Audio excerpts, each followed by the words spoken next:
I hope I can reassure him again. There have been numerous conversations, ongoing conversations between UK government and Welsh government about the Ukraine refugee position. I do stress, by the way, that this is not a competition.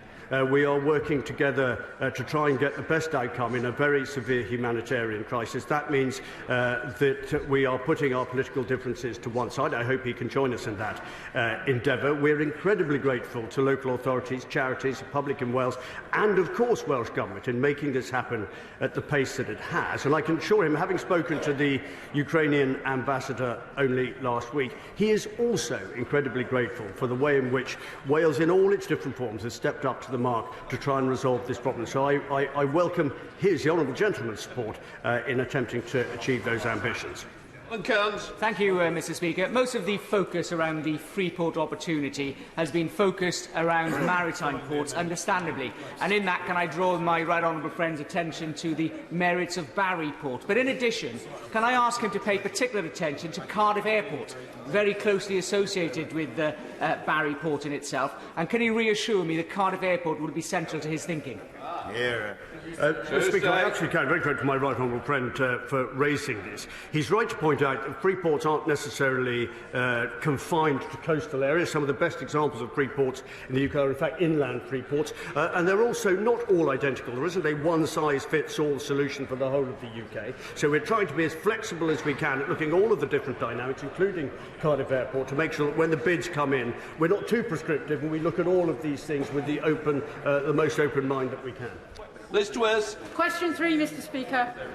Minister. Well, Mr. Speaker, in respect of levels of crime, ONS data for the year ending September 2021 shows that crime levels per capita in Wales are below the national average across England and Wales. And in respect to funding, this Conservative government will always be the party of law and order, and that's why I'm pleased to be able to say we have put £820 million into policing next year, an increase of £40 million. Mr. Speaker, thank you, Mr. Speaker. In his government's nearly 13 years in power, police staffing has fallen by 25,000. Across the UK, there are 7,000 less police community support officers on our UK streets than there were in 2010. In Wales, the Welsh Labour government, which of course doesn't have jurisdiction over policing, has stepped in and funded 500 PCSOs and is now funding a further 100 PCSOs. Doesn't this show that the Tories are happy to see the rising numbers of crime and victims, and it's only Labour that's taking action to keep our communities safe? Mr. Speaker, what this shows is that the Welsh Government have had a record increase in spend of around £2.5 billion over the next couple of financial years. And what I can also tell the Honourable Lady is that there are 603 additional police officers being allocated for Wales. 479 have taken that opportunity, and as somebody who myself spent 9 years as a special constable, there are still 100 vacancies, so I'd recommend anyone who wants to serve their community to consider joining a police force in Wales. Shadow Minister Gerald Jones. Thank you, Mr. Speaker. English police forces are fully reimbursed by the government for the cost of training police officers. In Wales, the Home Office has reimbursed only half the cost, leaving Welsh police forces over £2 million shortfall. So will the Minister and the Secretary of State persuade his Cabinet colleagues to meet the historic shortfall in funding in full, so that Welsh police forces are no longer penalised and in future are treated equally with English ones? Minister. Well, Mr. Speaker, this is actually a quite complex problem, and far more complex perhaps than we have time for in this forum. But the real problem is that the Welsh Government are failing to discuss with the Home Office how the apprenticeship scheme works. And I would urge him to talk to his colleagues in the Welsh Labour Government and get them to recognise the apprenticeship schemes and ensure that the police officers are properly trained and police forces are fully refunded. No problem. Christian Maths. Question 4, sir. Minister. Yes, Mr. Speaker. Of course, as the honourable gentleman knows, I discuss regularly with Cabinet members and also with members of the Welsh Government a range of transport matters, and it was a pleasure to meet with the honourable gentleman last week to discuss cross-border connectivity in North Wales. The Union Connectivity Review recognised the importance of that North Wales transport corridor, and the Government is carefully considering the recommendations before reporting back.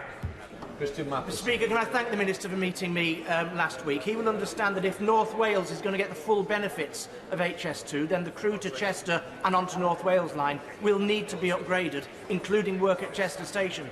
Can he get onto his Transport Department colleagues and get them to get a move on about maybe making a decision on that upgrade work? Yes.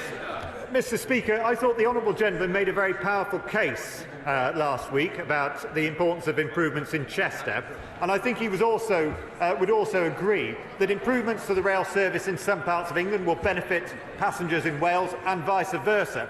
And I fully agree with him about HS2. HS2 will have an enormous impact and deliver improvements, not just for passengers in England, but also for passengers in Wales, especially in North Wales. Robin Miller. Thank you, Mr. Speaker. Question 5, please. Mr. Speaker, levelling up is all about places like Aberconwy. From our investment in a new tourism innovation hub in Llandudno to improving digital connectivity for over 60 public buildings across Aberconwy, we will give everyone in Wales the opportunity to flourish and to ensure that no place is left behind. Miller. Thank you, Mr. Speaker. I thank the Minister for his answer and on behalf of residents for the UK Government's interest. The UK Government has funded a book for every school child in the UK commemorating the Platinum Jubilee. A bilingual version has been printed for Wales, school children in Wales. What steps is the Minister taking to ensure that school children in Wales and Aberconwy, even on this morn, will also receive a copy of that book? Minister. Mr. Speaker, the honourable gentleman is correct, of course. The UK Government wanted to celebrate the enormous achievement, the enormous commitment to public service that has been made by our monarch, and have produced this book bilingually to ensure that school children across Wales are able to read bilingually about the contribution that has been made by Her Majesty the Queen. I'm sure they all look forward eagerly to receiving their copy, and the UK Government are working with Welsh Government to ensure that that can happen imminently. James Davis. Number 6, Mr. Speaker. Thank you, Mr. Speaker. The Welsh Office has regular discussions with Welsh Government about cross-border connectivity. I'm afraid Labour's plans are more of a roadblock than a road review, so I would urge the Welsh Government to focus more on investment and indeed delivering their 2016 manifesto commitment to sort out the M4 Relief Road and various other vital links. Dr. James Davis. Thank you, Mr. Speaker. 5 years ago, the A55-A494 Network Resilience Study, commissioned by Welsh Government, recognised the strategic importance of the route and the fact that it's often above capacity and vulnerable to disruption.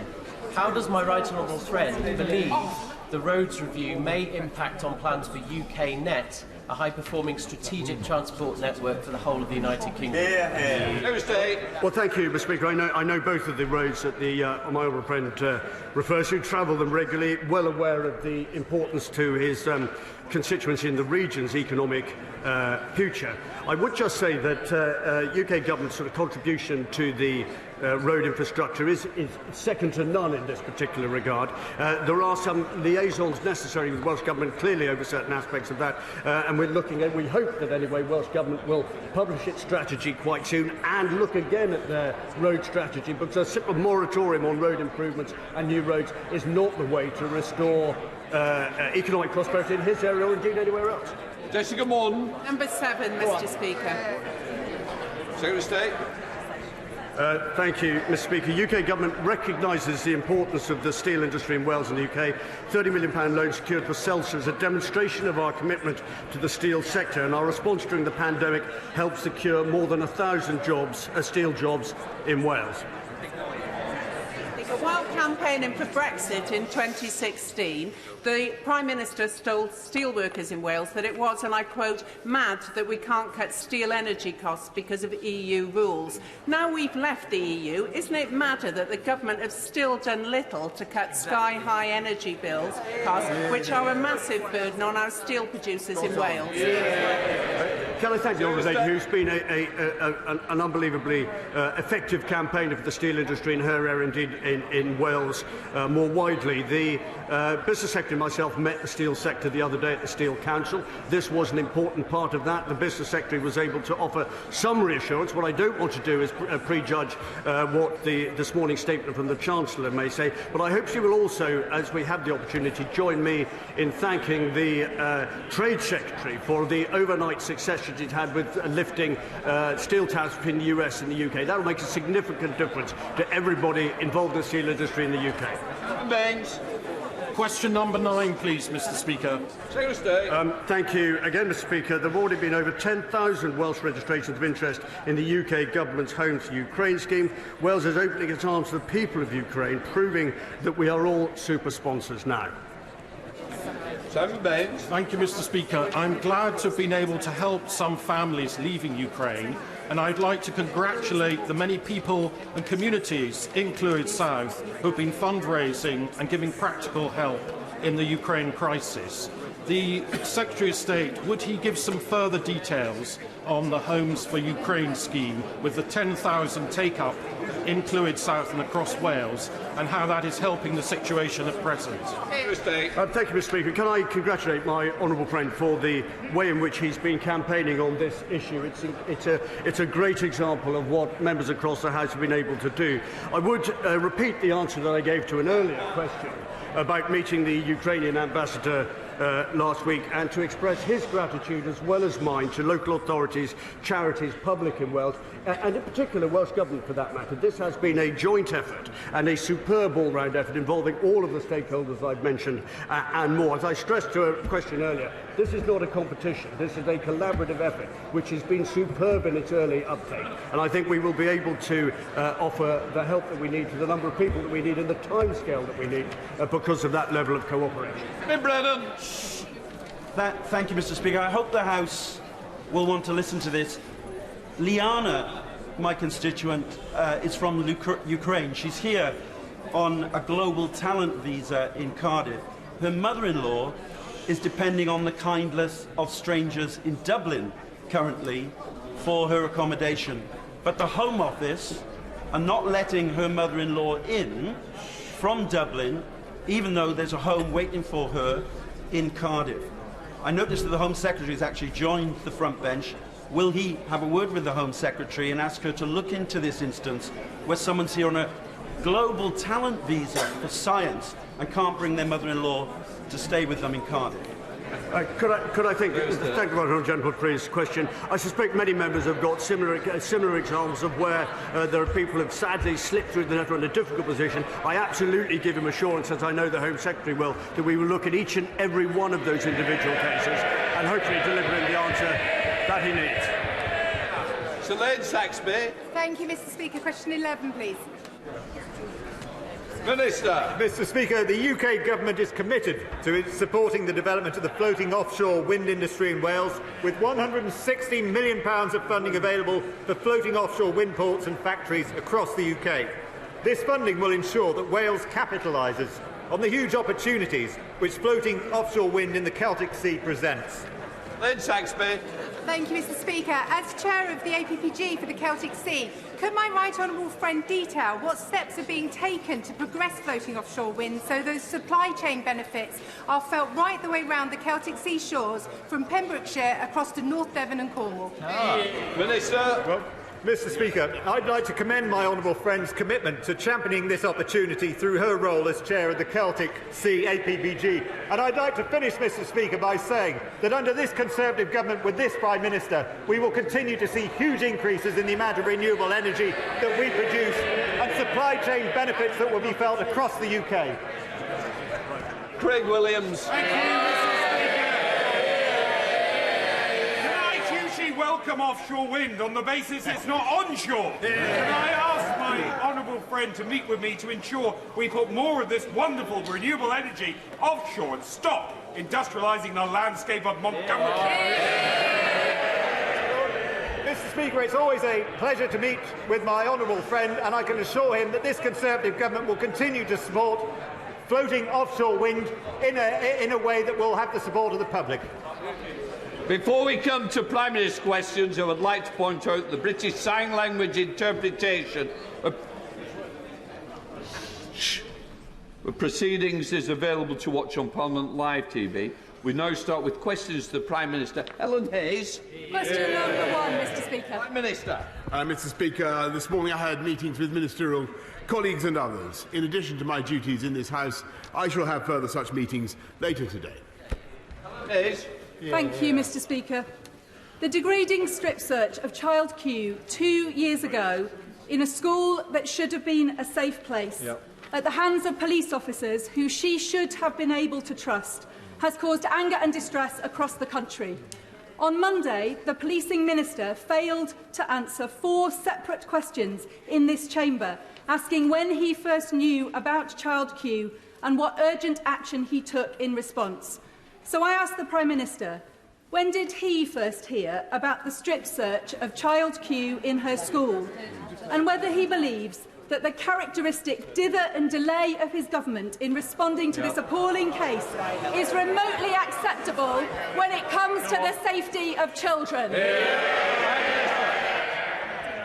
Mr. Speaker, I think that is a completely ridiculous characterisation of the response of the government, because of course, the reports of this incident are deeply distressing and deeply concerning. Everybody shares her feelings about that, Mr. Speaker. But the Metropolitan Police have rightly apologised, and the IOPC is investigating, and for that reason, it would not be right to comment further. Sir Oliver Hill. Thank you, Mr. Speaker. People across North East Hertfordshire are coming together to provide support and refuge to families fleeing the invasion in Ukraine. The Baldock and District Action Committee are about to welcome 4 families to our community. And doesn't he agree with me that this shows the open-hearted generosity of the British people? And will he continue to do all that he can with the Refugees Minister to make this process as simple and speedy as possible? Prime Minister. I thank my honourable friend, and I also thank all those involved in the 2 big schemes that we have now for welcoming people from Ukraine. And the Homes for Ukraine scheme is now open. I think about 40,000 have already applied. 150,000 homes across this country, families across this country have said they want to welcome Ukrainians. That's a fantastic thing. I thank Baldock and District for helping to lead the way. We now come to the Leader of the Opposition, Keir Starmer. Thank you, Mr. Speaker. 800 loyal British workers fired over Zoom, instantly replaced by foreign agency workers shipped in on less than the minimum wage. If the Prime Minister can't stop that, what's the point of his government? Prime Minister. Well, Mr. Speaker, we condemn the callous behaviour of P&O, and I think that it is no way to treat hard-working employees, and I can tell him that we will not sit by, Mr. Speaker, because under Section 194 of the Trades Union and Labour Relations Act of 1992, it looks to me, Mr. Speaker, as though the company concerned has broken the law. And we will be taking action, therefore, and we will be encouraging workers themselves to take action under the 1996 Employment Rights Act. Both acts, Mr. Speaker, passed by Conservative governments. And if the company is found guilty, then they face fines running into millions of pounds, Mr. Speaker. And in addition, we will be taking steps to protect all mariners who are working in UK waters and ensure that they are all paid the living wage, Mr. Speaker. Yes, Starmer. Mr. Speaker, when Owen Paterson was on the ropes, the Prime Minister was prepared to rip up the entire rulebook to save his jobs. P&O workers want him to show the same fight in relation to them. The government had advance warning of these mass sackings. A memo was sent to the Transport Secretary and to the Prime Minister's office, but they didn't lift a finger to stop them. Did the Prime Minister not understand the memo, or did he just not bother to read it? Prime Minister. I think what the right honourable gentleman needs to rip up, Mr. Speaker, is his pre-scripted questions. Because I've just answered the question, and the point at issue, Mr. Speaker, is whether or not the government was properly notified, and it's not about what happens the previous evening. I knew about it on the Thursday it became public, but the company concerned has a duty to notify the government 45 days, Mr. Speaker, before they take action of that kind. That is why we're taking the action that we are to protect hard-working people, and what we're also doing, by the way, Mr. Speaker, this month is lifting the living wage for all workers across our country by another £1,000, so it's up £5,000 since 2015. Keir Starmer. I think the Prime Minister just said he knew about it on the day. Yeah. I take it from that answer the Prime Minister didn't read his WhatsApp briefing. Surely not. Let's test his rhetoric. Mr. Speaker, since the Prime Minister came to office, P&O have received over £38 million of government contracts, and the parent company, DP World, is lined up for £50 million of taxpayers' money under the Freeport scheme. The government is apparently reviewing these contracts, but reviews don't save jobs. Can the Prime Minister guarantee that these companies will not get a penny more of taxpayers' money or a single tax break until they reinstate the workforce? Mr. Speaker, I think what the House has already heard is that we are taking legal action against the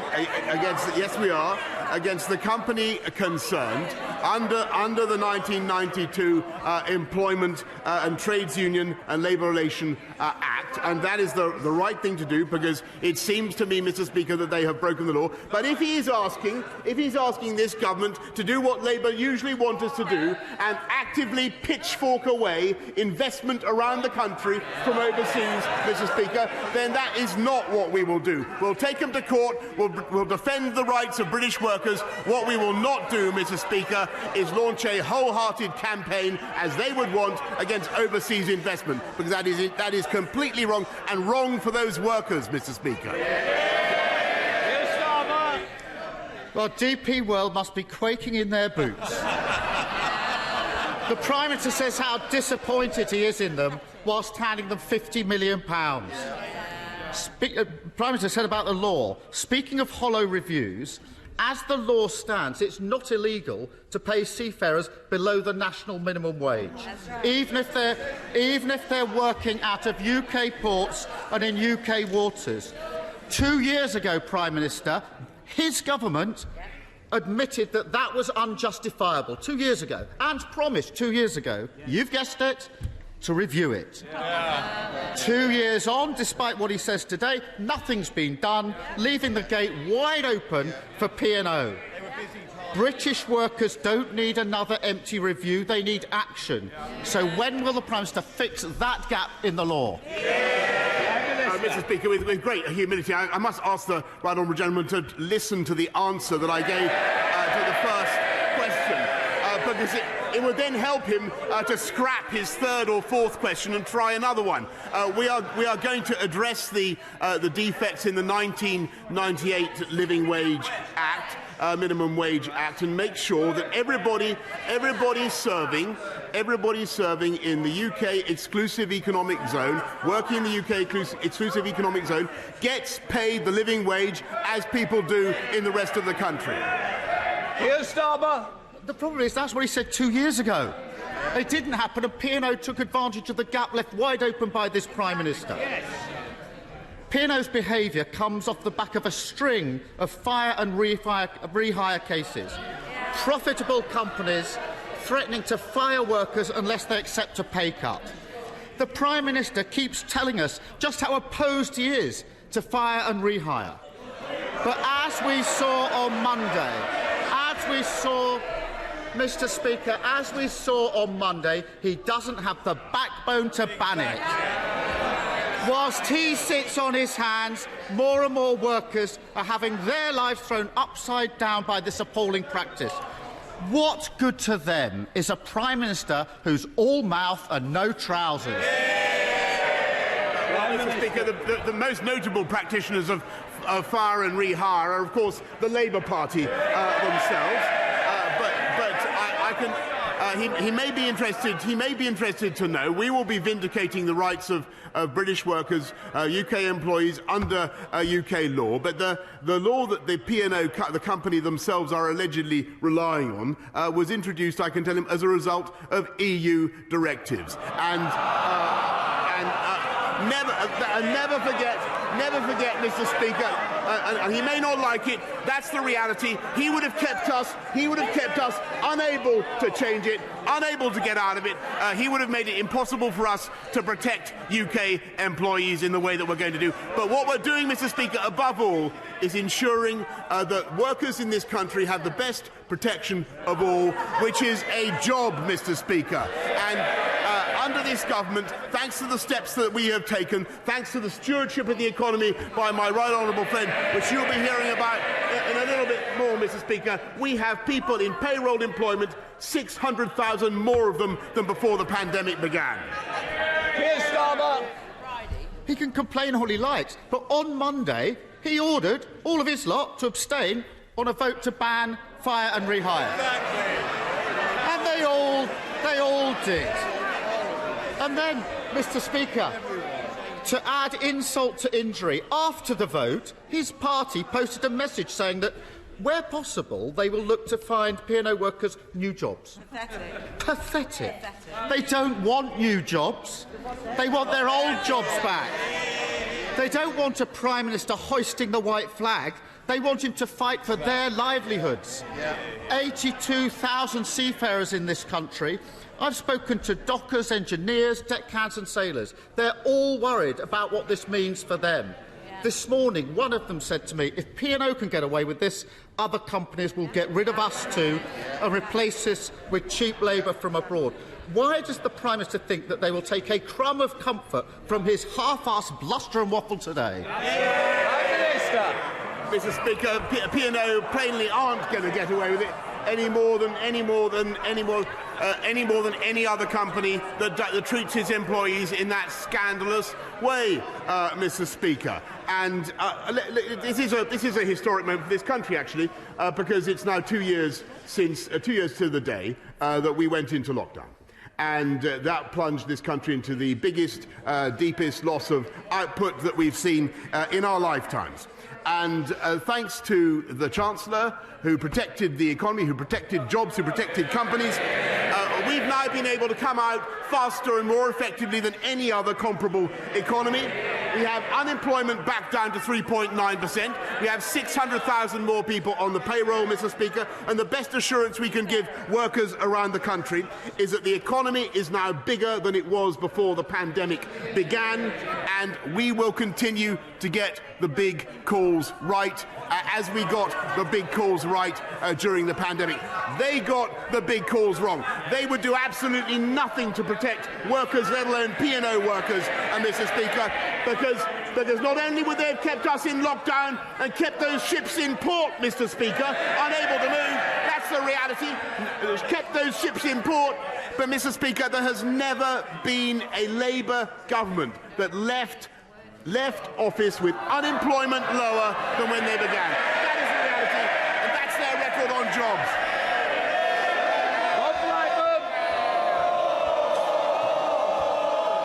Thank you, Mr. Speaker. I strongly support the government's intention to make England smoke-free by 2030, but on the current trajectory, we're going to miss that target. It is vital that we encourage or discourage young people from starting to smoke and encourage people that smoke already to give up.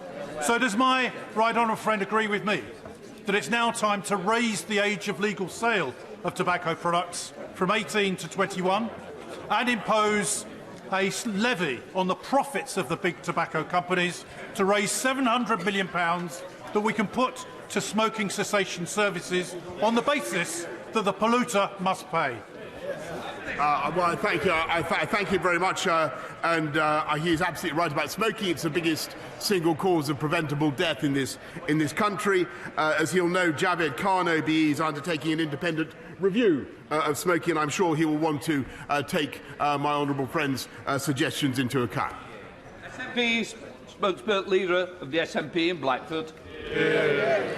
Thank you, Mr Speaker. In a matter of seconds at 12:16, an aircraft is due to depart Heathrow Airport, a Virgin Atlantic aircraft, to go to Warsaw to pick up 50 young orphans that have left Ukraine, that are coming to spend the next period of their life in Scotland with the sanctuary that we can offer them. And I would like to take this opportunity to thank everyone that has helped to make sure that we can offer a new start to these young people away from the war, and in particular the governments in London and in Edinburgh, and in particular to thank the Immigration Minister, the member for Torbay, and the Refugee Minister in the House of Lords, Lord Harrington. This is a good day for these 50 young people, but let's hope that it's the beginning of something much more significant for many more young people that we can offer sanctuary to. Mr Speaker, this morning we have official confirmation that inflation is at its highest level in 30 years. But families don't need official confirmation to know that the cost of food and energy are now at a price they simply can't afford. The very people who have borne the brunt of the health pandemic are now being hammered by the poverty pandemic. This is not just a cost of living crisis, this is an emergency. That is why in Scotland the SNP government is doubling the Scottish child payment and raising benefits it controls by 6%, double the rate the Chancellor has proposed for the benefits he has control over. So this is a very simple question for the Prime Minister. If he truly understands that this is an emergency, will he match the Scottish Government's commitment and lift all benefits by 6%? Prime Minister.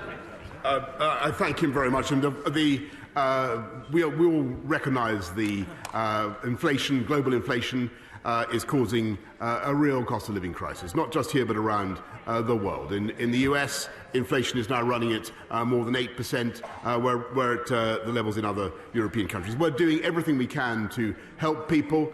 The Chancellor's put another £9.1 billion into reducing the cost of energy for families. But I don't know quite what he's shouting out, Mr Speaker, but we want to do more.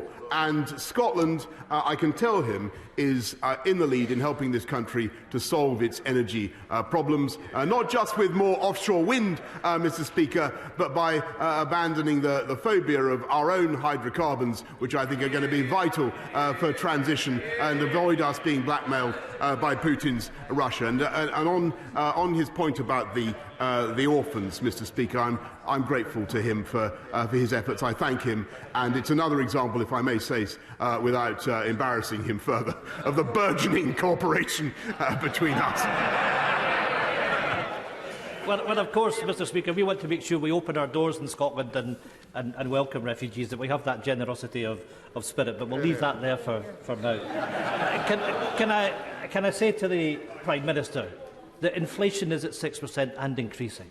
We need to make sure that those the most vulnerable have that increase in benefits that they need in order to pay for fuel. And the Chancellor needs to ditch the official photographer and listen to Martin Lewis. Family finances are at breaking point. They can't tighten their budgets anymore. These families have no room for manoeuvre. But the truth is that the Chancellor does. Lower borrowing and increased taxes means that he's sitting with £20 billion to spend today. But instead, this Chancellor is making a political choice, the choice to push people further into hardship by hiking taxes, cutting universal credit and giving companies free rein to slash workers' pay through fire and rehire. So the test for the Prime Minister is this. Will the government use the full £20 billion they are sitting on to scrap the national insurance tax hike and put money into people's pockets? Or will he simply make this Tory poverty pandemic even worse? Prime Minister.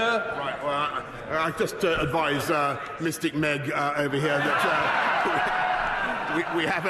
he has only 10 minutes to wait before he'll have the answer to that question, Mr Speaker. Ian Sturdy. Thank you, Mr Speaker.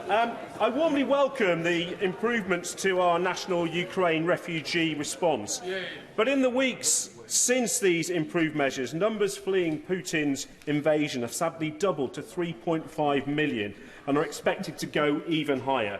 So does the Prime Minister agree our response must still move much, much faster, with a shift to processing applications in the UK, cutting the red tape and bureaucracy, so we can match the scale of Europe's worst humanitarian crisis since the Second World War? Prime Minister. Mr. Speaker, I think he's right that we are going to see many more people coming here, and he's right that the instincts of this country are to be as generous as possible, and that's why we've made sure that applications can now be processed online very quickly, Mr. Speaker, so people can come here with their passports. And under the family reunion scheme alone, I think the numbers are now running in excess of 16,000 people coming here. Kenny McCaskill. Thank you, Mr. Speaker. Whilst Ofgem can cap rising gas and electricity bills, other fuels such as heating oil, LPG and solid fuel remain unregulated. Many households in rural Scotland depend on such fuels. There are also areas awash with energy, both on and offshore, yet with huge and rising numbers in fuel poverty. Will the Prime Minister regulate and cap such fuels to alleviate hardship and end the perversity of energy-rich Scotland but fuel-poor Scots? Well, I thank him very much, and I think he's right that energy-rich Scotland and the hydrocarbons that we have in this country should be used to help the British people, and that we shouldn't be needlessly reliant on oil and gas from Putin's Russia. And I think that's the policy of Alba, and unfortunately it's not yet the policy of the SNP. Jason McCartney. Thank you, Mr. Speaker. I'm so proud to represent a vibrant Ukrainian community in Huddersfield and Colne Valley. And this Friday at the Ukrainian Club in Huddersfield, they'll be collecting medical supply donations to send to Ukraine and the surrounding nations.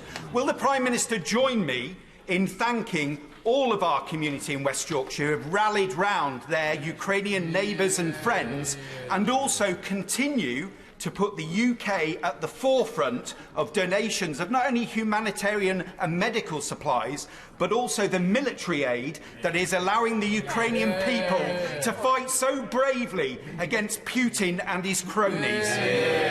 Prime Minister. I thank you very much. I thank the Ukrainian community in Yorkshire for everything they're doing. Of course, the Ukrainian communities up and down the country, and the people of this country as a whole. I am proud that we are the biggest bilateral donor, I think, other than the United States, in aid to Ukraine. And yes, I'm also proud, as I know the whole House is, of the work that is being done continuously to give the Ukrainians the tools they need to defend themselves.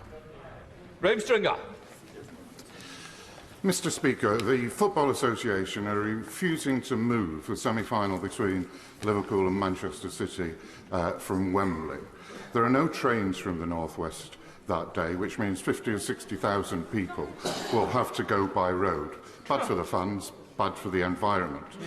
Unfortunately, this is typical of the insensitivity of the FA, who think that fit and proper people to run our football clubs are Russian kleptocrats and people who are wanted for human rights abuses. Does the Prime Minister agree with me that now is the time to legislate to set up an independent regulator for football with fan involvement? Prime Minister. I thank you very much. I'm not going to comment on the travel arrangements for the particular match, though the deputy leader of the Labour Party shouts for me to secure her a train. I'll do. I'm sure that everybody has heard the FA will have heard the message that he's given. But what I can say, Mr. Speaker, is I do agree with my honourable friend who's just conducted a review on the matter. That we should indeed have an independent regulator for football. Olinda Bickrell. Thank you, Mr. Speaker. My right honourable friend, the Prime Minister, is a great champion for steel, and we've just had brilliant news on the removal of the US steel tariffs. Will he reaffirm the commitment he made at the dispatch box on the 31st of January that the Chancellor will bring forward a package of measures on our steel energy costs? And if the Chancellor isn't able to make good on that commitment today, will he ensure he does so as soon as he can? I agree with her passionately, and I think that it is vital that we undo the damage done by the insane policies of the Labour government, the previous Labour government, that whacked up the cost of energy for British industry, including steel. I will be bringing forward a British energy security strategy, Mr. Speaker, that will address the needs of British steel, British ceramics and the whole of British industry. Thank you, Mr. Speaker. I'm sure the Prime Minister will share my delight that Bradford has been shortlisted to be the UK City of Culture 2025 and will want to offer his support for our bid. It would bring immense benefits and kudos to Britain's youngest city. With over 120 languages spoken across Bradford, its unique cultural heritage, diversity and let's not forget the amazing food, the birthplace of David Hockney and the Brontes, Bradford has it all. Apart from, Mr. Speaker, government support. One practical way in which he could help is reverse the Transport Secretary's snub to Bradford in the integrated rail plan. So I ask the Prime Minister, will he look again at this and commit to delivering a real Northern powerhouse rail, including a stop in Bradford City?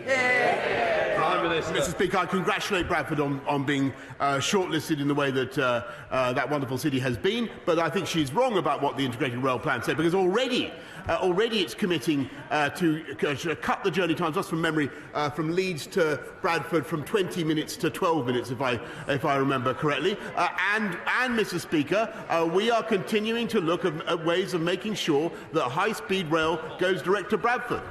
Alan Kern. Thank you, Mr. Speaker. The horrifying events in Ukraine must be central to our focus, and we should do all possible to stand together in support. A war in Europe also has challenging domestic outcomes, with higher energy costs, rising food prices and effects on supplies and inflation and across the economy in general. Does the Prime Minister agree with me that this is a time where we need to come together as a nation, and anyone seeking to weaponise Putin's deliberate and calculated consequences of the war will only undermine the unity of our nation at a time when Europe is in crisis? Prime Minister. I thank my right honourable friend very much for what he has said, and I think that one of the most important things that has confounded Vladimir Putin has not only been the resistance of the Ukrainians, the heroic resistance of the Ukrainians, but the unity of the rest of the world, and I must say so far, the relative unity, the important unity of this House. Rebecca Long-Bailey. Thank you, Mr. Speaker. The Prime Minister has been very supportive of nuclear testing veterans, so I'm sure he will be shocked that today the Mirror has uncovered 140 pages of data previously hidden in a footnote of a 1988 government report.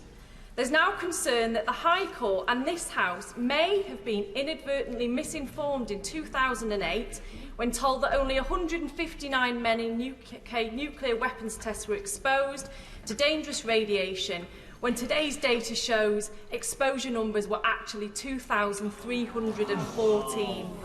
Will he urgently investigate this and arrange to meet personally in Downing Street with my constituent, her granddad and other nuclear testing veterans to bring an end to this national scandal? Prime Minister. Well, I thank the honourable member very much for bringing those facts, new facts, to the attention of the House, and I know that my office has already been in touch with the group concerned to make sure that we have a proper meeting, and I hope very much that she will be there and we'll be able to discuss all the issues that she's raised. Percy. Thank you, Mr. Speaker. Can I begin by thanking the Government and the Home Secretary, in particular as Chair of the APPG on surrogacy, for her work to bring Ukrainian surrogates to safety here. Sadly, in my role as Chair of the APPG on anti-Semitism, the news isn't so positive. We heard from Jewish students recently who are suffering record anti-Semitic attacks on university campuses, including allegations of them being marked down by their own professors. This is completely outrageous, and you would expect the NUS to be on their side, but instead of helping those students, the NUS has been inviting somebody who is engaged in anti-Semitic conspiracy theories, a rapper, to a conference. Can the Prime Minister do everything in his power to ensure campuses are a safe place for British Jewish students? Prime Minister. Well, Mr. Speaker, I think that our universities for far too long have been tolerant of casual or indeed systematic anti-Semitism, and that's why it is very important that we now have, and I hope that everybody understands the need for change and for rapid and irreversible change, but it's also important that we have an anti-Semitism task force devoted to rooting out anti-Semitism in education at all levels. Mary Kelly-Foy. Thank you, Mr Speaker. Last week, the government did nothing to stop P&O ferries sacking 800 seafarers on the spot. On the same day, the Work and Pensions Minister was forced to come to the House to announce over 1,100 DWP job losses and 42 centre closures, risking a further 7,000 jobs, including 1,300 in the North East. Working people are once again being hammered by this government in the middle of a cost of living crisis, causing genuine suffering. Why won't the Prime Minister act to protect local communities from losing real high-quality jobs? Prime Minister. Well, Mr. Speaker, I renew my sympathies with the case of with the P&O workers, and I've explained to the House what we're doing, and we will. But what we're also doing, Mr. Speaker, is helping the workforce up and down the country to get the coaching they need. We've doubled the number of work coaches, Mr. Speaker, and what we're seeing is employment climbing. We're seeing vacancies growing. Mr. Speaker, we are helping this country into work, and that's what Conservatives do. Steve Bryan. Go about their lives or even get to work because their driving licences are stuck at the DVLA. Would the Prime Minister make it clear at the dispatch box that the service from the agency falls significantly below what we expect? And would he ask the Transport Secretary to meet with me and any other member of this House? I think we may need a big room to explain how we can help them out of the hole they've put themselves in. Absolutely. Prime Minister. Yes, Mr. Speaker, I think, like everybody in this House, I've read some surprising things about what's been going on at the DVLA. I do think that we need to make sure that they're given every possible encouragement and support to expedite the supply of driving licences to the people of this country. Weston. Thank you, Mr. Speaker. It's nice to see the Prime Minister back. I missed him last week. A fantasy castle, perhaps Snow White 2. Certainly girls, girls, girls were promised at a party. Less burlesque, more Berlusconi. According to a former minister, it seems the Prime Minister has been entertained at these bunga parties, hosted by his close friend, a Russian oligarch. Given his many weaknesses, could leave him open to blackmail. Why does the Prime Minister think that MI6... Why does the Prime Minister think that MI6 may not entirely trust him? Well, Mr. Speaker, I'm afraid I missed. Last week I wasn't here to benefit from one of his elaborately confected questions. I admire his style, Mr. Speaker. I'm afraid I simply failed to detect any crouton of substance in the minestrone of nonsense that he just spoke of.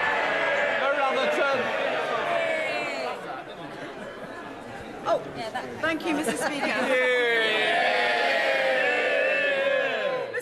Wrexham is a town based on brewing, mining and football, a town evolving in aspiration, prosperity and creativity whilst retaining its Welsh identity. Can the Prime Minister congratulate Wrexham on being shortlisted for the City of Culture? And if he were to win, it would be the first Welsh town to do so. Prime Minister. Well, Mr. Speaker, Wrexham's not only the city of shortlisted for the City of Culture and with all the distinctions that she mentions, but it is also the city of vaccines, Mr. Speaker. Because without the AstraZeneca vaccines bottled in Wrexham, we wouldn't be literally wouldn't be where we are today. Mr. Speaker, former Treasury Minister Lord Agnew has described the Chancellor's failure on COVID fraud as one of the most colossal cock-ups in recent government management, and taxpayers are paying for it. We now know the Chancellor's failure has cost the country £11.8 billion.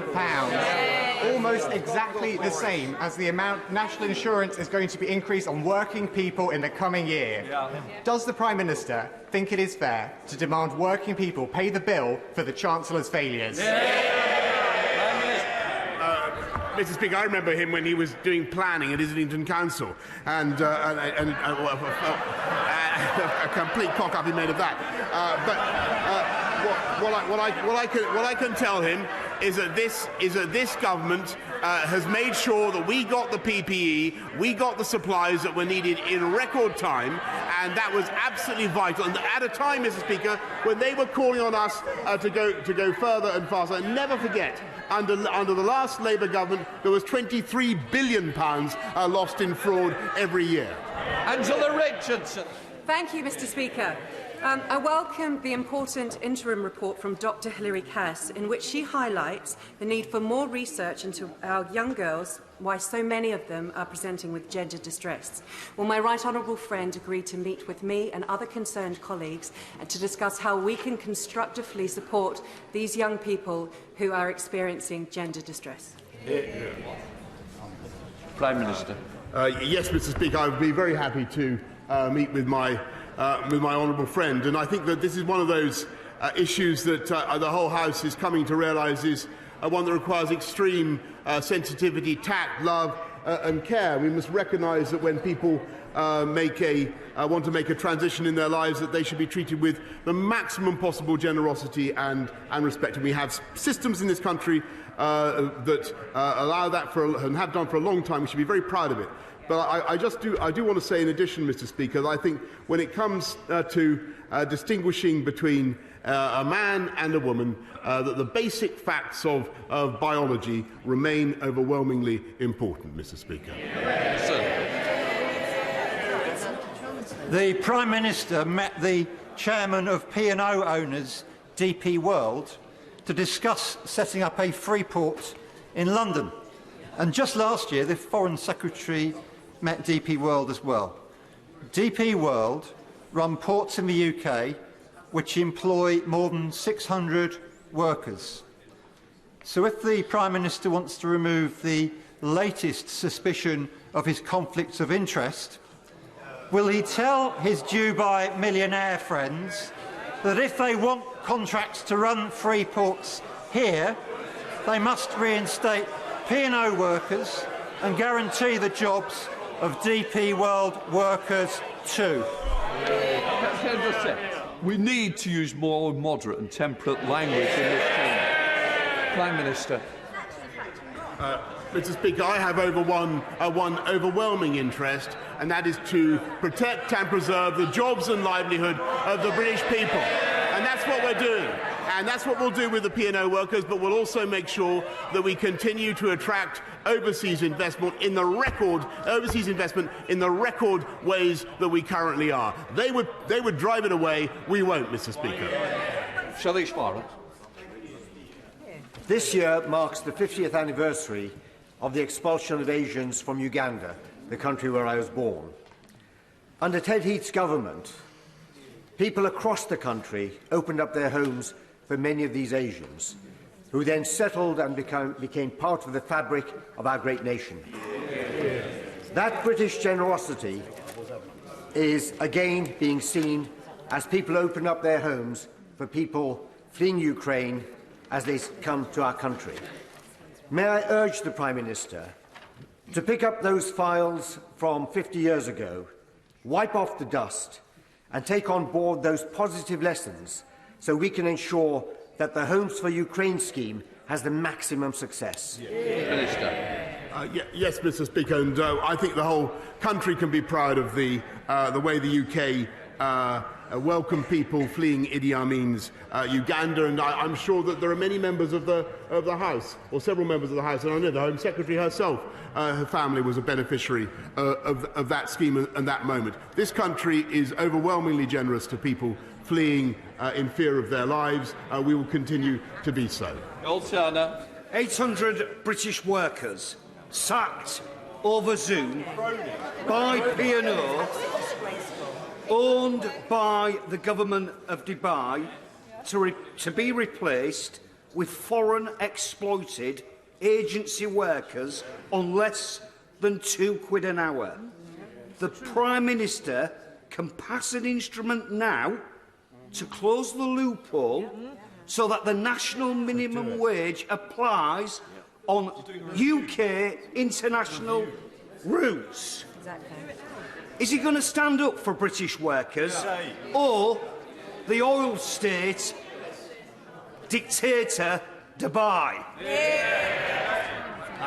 Mr. Speaker, I'm grateful for his question, and I knew he was going to ask it, and he was right to ask it. I anticipated his question earlier on. We're going to make sure that everybody working in the UK exclusive economic zone gets paid the living wage, and Mr. Speaker, we'll do it as fast as we possibly can with their assistance. Elphick. Thank you, Mr. Speaker. I welcome the Prime Minister's commitment to take legal action to hold P&O Ferries and DP World to account. And I call again on them to reverse their action and reinstate the workers. But Dover and Kent are already badly affected by this business, including on the roads and business community. Will my right honourable friend meet with me to discuss specific support for our affected area, including the A2 upgrade for the National Transport links and the East Kent Enterprise Zone to cover and include the Port of Dover? Mr. Speaker, she's right in what she says about P&O and about the 800 workers, and I will make sure that she gets all the meetings she needs to make sure that Dover, we continue with all our fantastic investments in Dover, whether transport or education or otherwise. We're just going to give it a minute for people to leave before we start the statement. Anyone who wants to leave, please leave now. Let's clear the benches.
Right, we now come to the spring statement.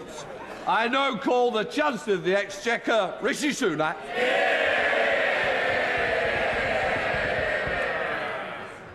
Mr. Speaker, as I stand here, men, women and children are huddled in basements across Ukraine seeking protection. Soldiers and citizens alike have taken up arms to defend their land and families.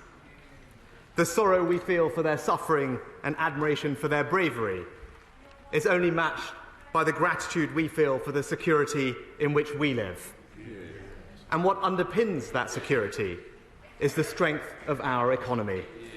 It gives us the ability to fund the armed forces we need to maintain our liberty, the resources we need to support our allies, the power to impose sanctions which cause severe economic costs, and the flexibility to support businesses and individuals through crises as they emerge. But, Mr. Speaker, we should be in no doubt.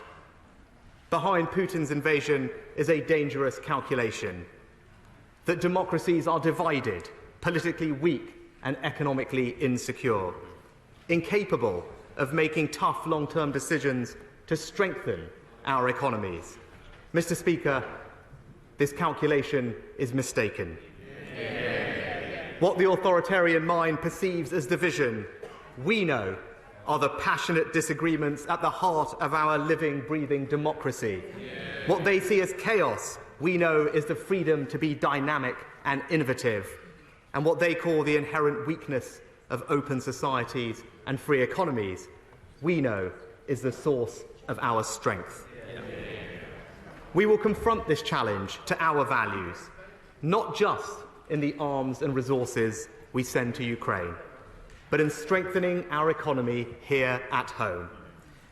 So when I talk about security, yes, I mean responding to the war in Ukraine, but I also mean the security of a faster growing economy, the security of more resilient public finances, and security for working families as we help with the cost of living. Mr. Speaker, today's statement builds a stronger, more secure economy for the United Kingdom.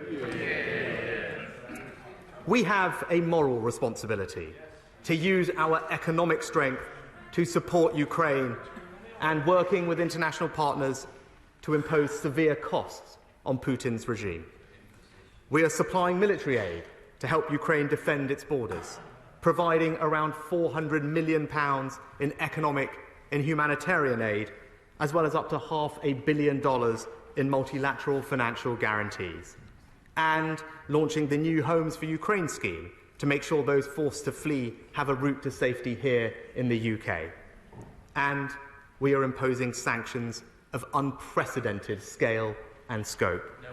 We've sanctioned over 1,000 individuals, entities and subsidiaries, frozen the assets of major Russian banks, imposed punitive tariffs on tea products, restricted Russia's access to sterling clearing, to insurance, to the UK's capital markets, to SWIFT, and we've targeted the Russian central bank too.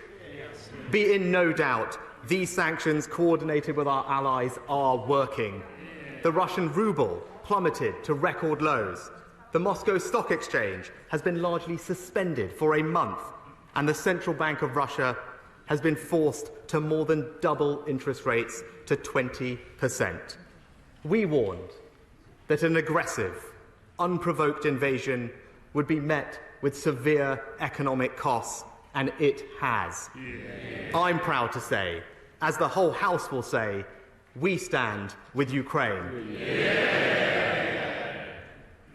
But, Mr. Speaker, the actions we have taken to sanction Putin's regime are not cost-free for us at home. The invasion of Ukraine presents a risk to our recovery, as it does to countries around the world. We came into this crisis with our economy growing faster than expected, with the UK having the highest growth rate in the G7 last year. But the OBR has said specifically, there is unusually high uncertainty around the outlook.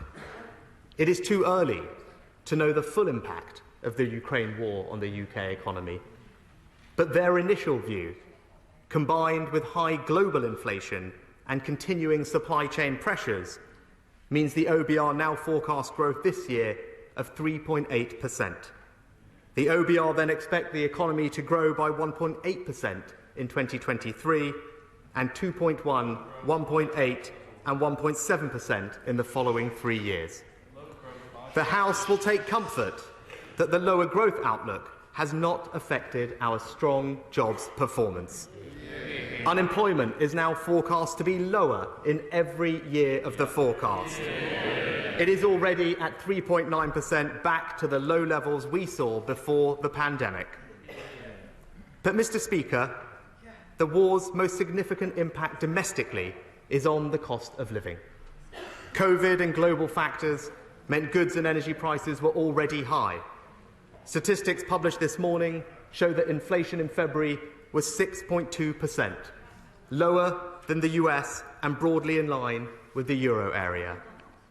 Disruptions to global supply chains and energy markets, combined with the economic response to Putin's aggression, mean the OBR expect inflation to rise further, averaging 7.4% this year. As I said last month, the government will support the British people as they deal with the rising costs of energy. People should know that we will stand by them as we have throughout the last 2 years. That's why we've announced a £9 billion plan to help around 28 million households pay around half the April increase in the energy price cap. And people should be reassured that the energy price cap will protect their energy bills between now and the autumn. But I want to help people now. so I'm announcing 3 immediate measures. First, I'm going to help motorists. Today, I can announce, for only the second time in 20 years, fuel duty will be cut. Yeah. Not by 1, not even by 2, but by 5 pence per litre. Yeah. The biggest cut to all fuel duty rates ever. And while some have called for the cut to last until August, I have decided it will be in place until March next year, a full 12 months. Together with the freeze, it's a tax cut this year for hard-working families and businesses worth over £5 billion. And it will take effect from 6 p.m. tonight. Second, as energy costs rise, we know that energy efficiency will make a big difference to bills. But if homeowners want to install energy-saving materials, at the moment, only some items qualify for a 5% VAT relief, and there are complex rules about who is eligible. The relief used to be more generous, but from 2019, the European Court of Justice required us to restrict its eligibility. But thanks to Brexit, we're no longer constrained by EU law. So I can announce for the next 5 years, homeowners having materials like solar panels, heat pumps or insulation installed will no longer pay 5% VAT, they will pay 0. Yeah! We will also reverse the EU's decision to take wind and water turbines out of scope and zero-rate them as well. Yeah! And we will abolish all the red tape imposed on us by the EU. Yeah! A family having a solar panel set installed will see tax savings worth £1,000 and savings on their energy bill of over £300 per year. And, Mr. Speaker, this policy highlights the deficiencies in the Northern Ireland Protocol, because we won't immediately be able to apply it to Northern Ireland. But we will be raising it with the Commission as a matter of urgency. And I want to reassure members from Northern Ireland that the Executive will receive a Barnett share of the value of the relief until it can be introduced UK-wide. And the Prime Minister will bring forward further measures to reinforce our long-term energy security in the coming weeks. And finally, I want to do more to help our most vulnerable households with rising costs. They need targeted support. So I am doubling the Household Support Fund to £1 billion with £500 million of new funding. Local authorities, Mr. Speaker, are best placed to help those in need in their local areas, and they will receive this funding from April. Mr. Speaker, we can only afford to provide this extra support because of our stronger economy and the tough but responsible decisions we've taken to rebuild our fiscal resilience. Today's forecasts confirm, even after the measures I'm announcing today, we are meeting all our fiscal rules. Underlying debt is expected to fall steadily from 83.5% of GDP in 2022-23 to 79.8% in 26-27. Borrowing as a percentage of GDP is 5.4% this year, 3.9% next year, then 1.9%, 1.3%, 1.2% and 1.1% in the following years. At a time when the OBR have said that our fiscal headroom could be wiped out by relatively small changes to the economic outlook, it is right that the central fiscal judgment I am making today is to meet our fiscal rules with a margin of safety. The OBR have not accounted for the full impacts of the war in Ukraine, and we should be prepared for the economy and public finances to worsen potentially significantly. And the cost of borrowing is continuing to rise. In the next financial year, we are forecast to spend £83 billion on debt interest, the highest on record, and almost 4 times the amount we spent last year. That's why, Mr. Speaker, we have already taken difficult decisions with the public finances, and that's why we will continue to weigh carefully calls for additional public spending. More borrowing is not cost or risk-free. I said it last autumn, and I say it again today. Borrowing down, debt down. Only the Conservatives can be trusted with taxpayers' money.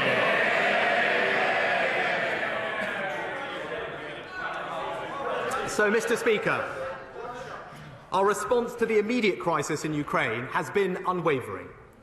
But we must be equally bold in response to the deeper and more fundamental challenge Putin poses to our values. We must show the world that freedom and democracy remain the best route to peace, prosperity and happiness. We will do so by strengthening our economy here at home. To that end, we are helping families with the cost of living, creating the conditions for accelerated growth and productivity, and making sure the proceeds of growth are shared fairly. That is not the work of any one statement, but it does begin today, and with one of our most important levers, the tax system. I told the House last autumn my overarching ambition was to reduce taxes by the end of this Parliament. And we will do so in a way that is responsible and sustainable. Today, I am publishing a tax plan. We will take a principled approach to cutting taxes, maintaining space against our fiscal rules, as I have done today, continuing to be disciplined, with the first call on any extra resources being lower taxes, not higher spending, and of course, carefully considering the broader macroeconomic outlook. With those principles in mind, our new tax plan will build a stronger economy by reducing and reforming taxes over this Parliament in 3 ways. First, we will help families with the cost of living. Second, we will create the conditions for higher growth. And third, we will share the proceeds of growth fairly, ensuring people are left with more of their own money. Let me take each in turn. Mr. Speaker, there is now a dedicated funding source for the country's top priority, the NHS and social care, providing funding over the long term as demand grows, with every penny going straight to health and care. If it goes, then so does the funding, and that funding is needed now, especially as my right honourable friend, the Health Secretary's plans to reform healthcare will ensure every pound of taxpayers' money is well spent. When I said the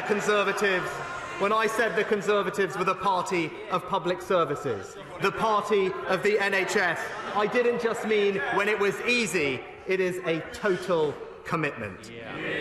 So it is right that the health and care levy stays, but a long-term funding solution for the NHS and social care is not incompatible with reducing taxes on working families. Over the last decade, it has been a Conservative mission to promote tax cuts for working people and simplify the system. That's why Conservative-led governments raised the income tax personal allowance from £6,500 in 2010 to the new level of £12,570. But the equivalent thresholds in national insurance, which define how much people can earn NICS-free, are still around £3,000 less. Now, the Prime Minister pledged in the 2019 election we would increase those thresholds. We made a big step towards that goal in my first budget in 2020, increasing the national insurance threshold to £9,500. Today, we take the next step. Our current plan is to increase the NICS threshold this year by £300. But I'm not going to do that, Mr. Speaker. I'm going to increase it by the full £3,000. Delivering our promise to fully equalise the NICS and income tax thresholds, and not incrementally over many years, but in one go this year.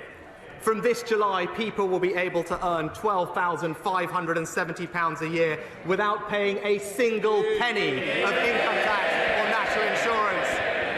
That is a £6 billion personal tax cut for 30 million people across the United Kingdom. A tax cut for employees worth over £330 a year, the largest increase in a basic rate threshold ever, and the largest single personal tax cut in a decade. The Institute for Fiscal Studies has called it the best way to help low and middle earners through the tax system. It creates what the Centre for Policy Studies has called a universal working income. It is a tax cut that rewards work. And Mr. Speaker, around 70% of all workers will have their taxes cut by more than the amount they'll pay through the new levy. Once again showing it is this Conservative government delivering for hard-working families and helping with the cost of living. So, Mr. Speaker, the first part of our tax plan for a stronger economy is to support families with the cost of living. But as I set out in last month's May's lecture, to lift our growth and productivity, we need the private sector to train more, invest more and innovate more. People, capital, ideas. That's how we'll create a new culture of enterprise, the second part of our tax plan. The plan sets out tax-cutting options on business investment and innovation, with final decisions to be announced in the autumn budget. But these are significant and complex questions, so we will work with businesses over the summer to get the answers right. Let me explain to the House the direction of travel. First, people. We lag international peers in adult technical skills. Just 18% of 25 to 64-year-olds hold vocational qualifications, a third lower than the OECD average. And UK employers spend just half the European average on training their employees. So we will consider whether the current tax system, including the operation of the apprenticeship levy, is doing enough to incentivise businesses to invest in the right kinds of training. Second, ideas. Over the last 50 years, innovation drove around half the UK's productivity growth. But since the financial crisis, the rate of increase has slowed more than in other countries, and our lower rate of innovation explains almost all our productivity gap with the United States. Right now, we know that the amount businesses spend on R&D as a percentage of GDP is less than half the OECD average. And that is despite us spending more on tax reliefs than almost every other country. Something is not working. So we'll reform R&D tax credits so that they're effective and better value for money. We'll expand the generosity of the reliefs to include data, cloud computing and pure maths. And we'll consider in the autumn whether to make the R&D expenditure credit more generous. Third, capital. Weak private sector investment is a long-standing cause of our productivity gap internationally. Capital investment by UK businesses is considerably lower than the OECD average of 14%. And it accounts for fully half our productivity gap with France and Germany. Once the super deduction ends next year, our overall tax treatment for capital investment will be far less generous than other advanced economies. We're going to fix that. In the autumn budget, we will cut the tax rates on business investment. And I look forward to discussing the best ways to do that with businesses. People, capital, ideas. 3 priorities for business tax cuts this autumn. But, Mr. Speaker, I want to help smaller businesses right now. So let me remind the House of our plan. Our business rates discount will take effect in April for retail, hospitality and leisure businesses. They will get a 50% discount on their business rates bill up to £110,000. A typical pub will save £5,000. That's a tax cut for hundreds of thousands of small businesses worth £1.7 billion, taking effect in just a week's time. Our Help to Grow management scheme offers businesses mini MBAs, 90% funded by government, a benefit worth several £1,000s. Help to Grow Digital gives businesses a 50% discount on buying new software, up to £5,000. We've also increased the annual investment allowance to £1 million so that small and medium-sized businesses will feel the benefit of full expensing. But, Mr. Speaker, I want to respond to the specific calls from small businesses with one further announcement today. The employment allowance cuts small businesses' tax bills, making it cheaper to employ workers. In my first budget 2 years ago, I increased that allowance.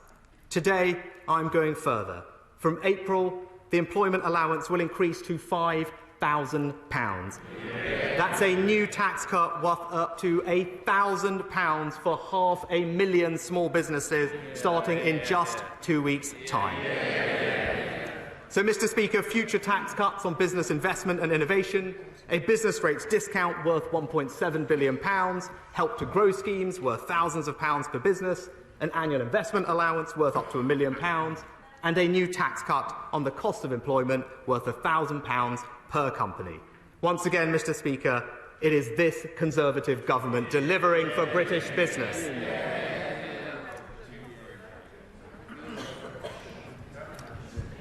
Mr. Speaker, the tax plan I've announced today will help people and businesses deal with rising costs, will help raise the future growth rate of this country. But we want the proceeds of growth shared fairly, the third objective of our tax plan. The knowledge you can keep more of what you earn is a powerful incentive for people to work hard. It means greater economic security, and we know that individuals spend their money better than governments do. We've already announced today the equalisation of personal tax thresholds, giving over 30 million workers a tax cut worth over £330. And over time, I want to go further. But tax cuts must be paid for, they must be prioritised, and they must fit the economic circumstances of the time.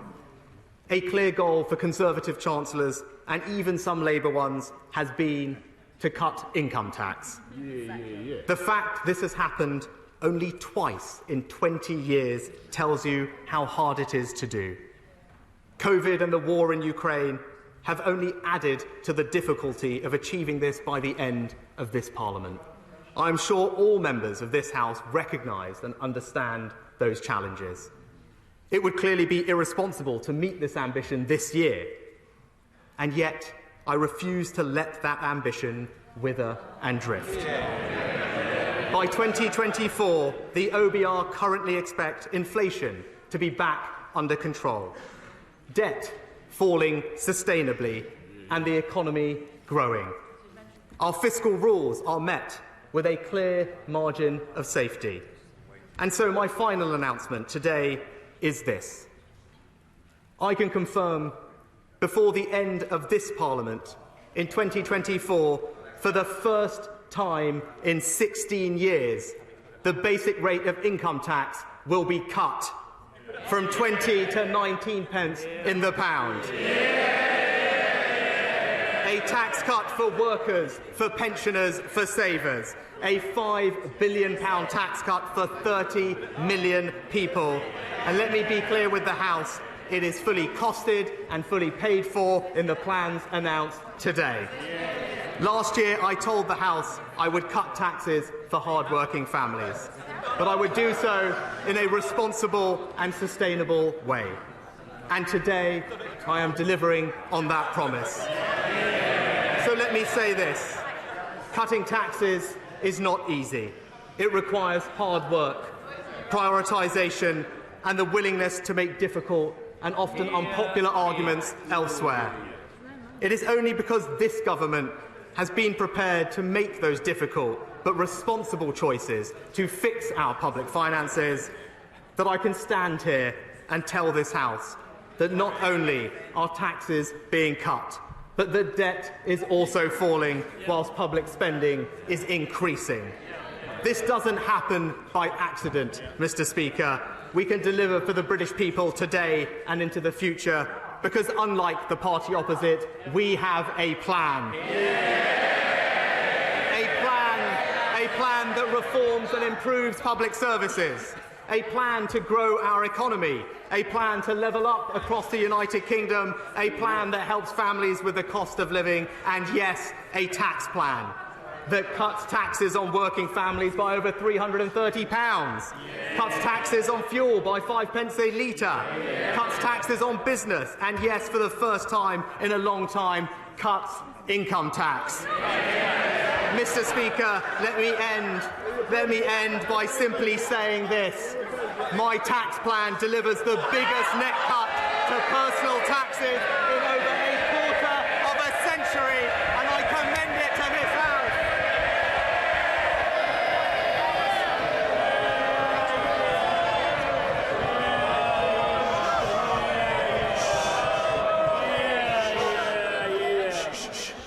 And quite rightly, the House heard the Chancellor. I am now want to show the same respect to the shadow Chancellor of the Exchequer, Rachel Reeves. Thank you, Mr. Speaker. Today was the day that the Chancellor could have put a windfall tax on oil and gas producers to provide real help to families. But he didn't. Today was the day the Chancellor could have set out a proper plan to support businesses and create good jobs. Exactly. But he didn't. Yeah. Today was the day that he could have properly scrapped his national insurance hike. Yeah. He didn't. We said it was the wrong tax at the wrong time, the wrong choice. Today, the Chancellor has finally admitted he got that one wrong. Yeah. Exactly. Yeah. Inflation is at its highest level for 30 years and rising. Energy prices at record highs. Yeah. People are worried sick. Yeah. For all his words, it is clear that the Chancellor does not understand the scale of the challenge. Exactly. He talks about providing security for working families, but his choices are making the cost of living crisis worse, not better. Mr. Speaker, the situation following Putin's criminal assault on Ukraine remains gravely serious. Just 1 month after the invasion, so much has changed, with repercussions for years to come. But the Chancellor has failed today to explain why he chose to sign off on a reduction in our country's armed forces last October. Will the Chancellor confirm if the government's target army size is still being reduced by 10,000 troops? And let me say this to the Chancellor. Labour will support whatever is needed on defence and security to keep our country safe.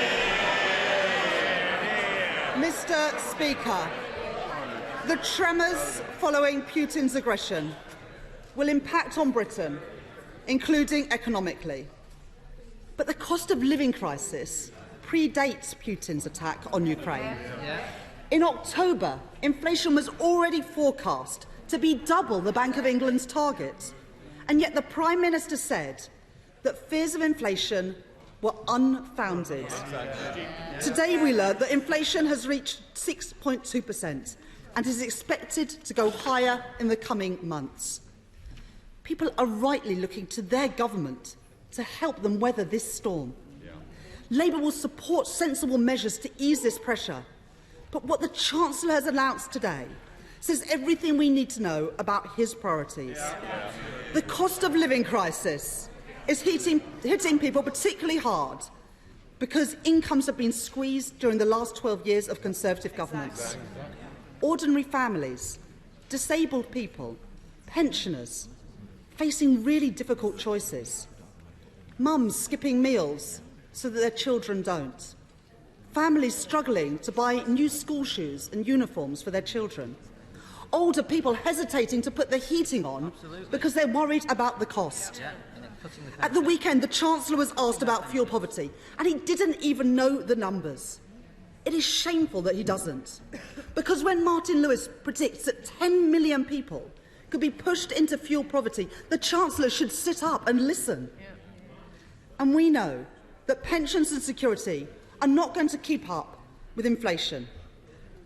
pensioners and those on social security will be getting a real terms cut in their incomes. Cutting the pension. So what analysis has the Chancellor done on the impact of benefits being uprated by less than inflation?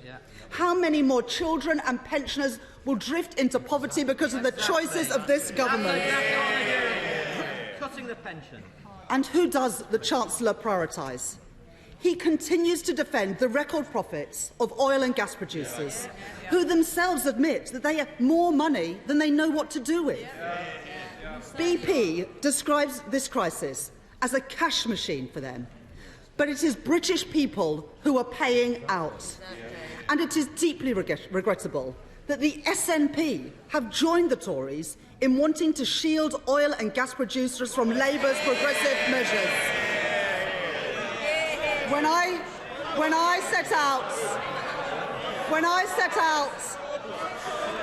I set out Labour's plans for a windfall tax in January, we estimated that it would have raised £1.2 billion. Now, because of the continued rise in global oil and gas prices, it would today raise over £3 billion. That's money that could be used to help families and pensioners and businesses. With a cut to VAT, a real Brexit dividend that would help working families and pensioners across our country. And a targeted warm homes discount that would see families and pensioners on the lowest and modest incomes being supported by £600. Now, today the Chancellor comes along after 12 years of failure on energy efficiency and announces a VAT cut on building materials. This is wholly inadequate. A proper energy efficiency scheme, like the one we have set out, could cut bills by £400 to people from next year. And the silence from the Chancellor on our energy-intensive manufacturing industries is appalling. At this time of national crisis, people and businesses need a government that is on their side. Now, the Chancellor spoke of difficult choices, and I agree. There are always choices to be made, like who to tax and who to shield. Despite the Chancellor's reluctant measures, the facts are that he is still taking money out of people's purses and wallets with an increase in national insurance contributions. The changes that he is making today begs the question, why did he embark on these changes in the first place, despite the warnings from the Labour Party and from many, many others? Now, it's one thing for the Prime Minister and Chancellor to disagree with each other, but the centrepiece of the statement that the Chancellor has delivered today is based on a disagreement with himself. And for all his tax rising on millions in the middle, where is the increased tax contribution for the very wealthiest in society? A landlord with a large number of properties won't be paying a penny more in taxes, but their tenants will. Someone with significant income from buying and selling stocks and shares won't be paying any more in tax. But those people powering our economy will. The Chancellor has made the wrong choices. Now, the Chancellor says we can't help everyone, and that's absolutely true. But who has the Chancellor been helping out? Those who have been swindling the taxpayer. The Chancellor left open the vaults for widespread waste, crony contracts and a frenzy of fraud. It was, as his former Tory Treasury Minister put it, happy days if you are a crook. 7 billion items of PPE not usable and now being burnt. Taxpayers' money literally going up in smoke. £3.5 billion worth of contracts awarded to friends, donors and pub landlords. And it gets worse. The Chancellor has been signing cheques to fraudsters, including organised criminals and drug dealers. Let's put the Chancellor's fraud failure in context. He has lost a staggering £11.8 billion of public money to fraud. This is twice the amount that a previous Conservative government lost on Black Wednesday. As a result of, let's face it, this jaw-dropping incompetence, the Conservatives have been funding crime instead of fighting it. And now the Chancellor has the audacity to come to British taxpayers asking them to pay more to fill his black hole. But there can be no cover-up to hide political embarrassment. Let's call in the National Crime Agency to investigate. We need answers, people held to account, because let's be clear, taxpayers want their money back. The truth is, Mr. Speaker, people can no longer afford the Conservatives. Working families can't, pensioners can't, and businesses can't. The weak growth forecast we've seen today should be flashing red on the Chancellor's desk. And the Chancellor says, in his statement today, that the work starts today. Is he serious? The Conservatives have been in government now for 12 years.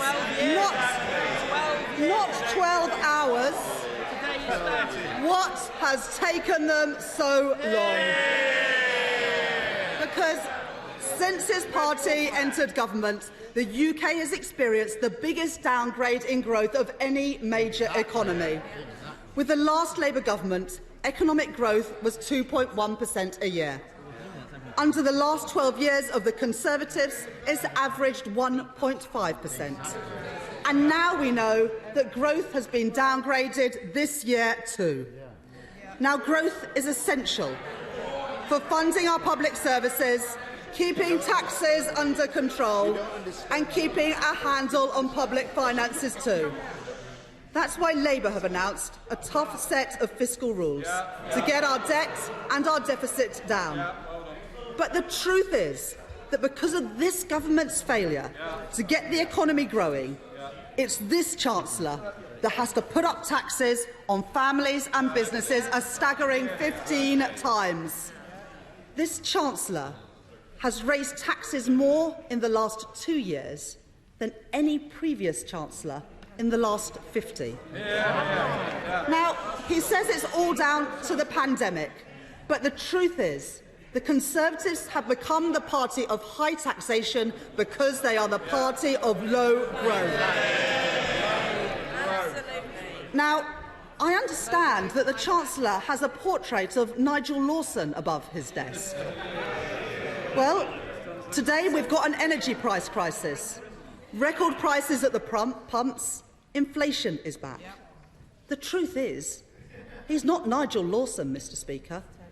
He's Ted Heath with an Instagram account.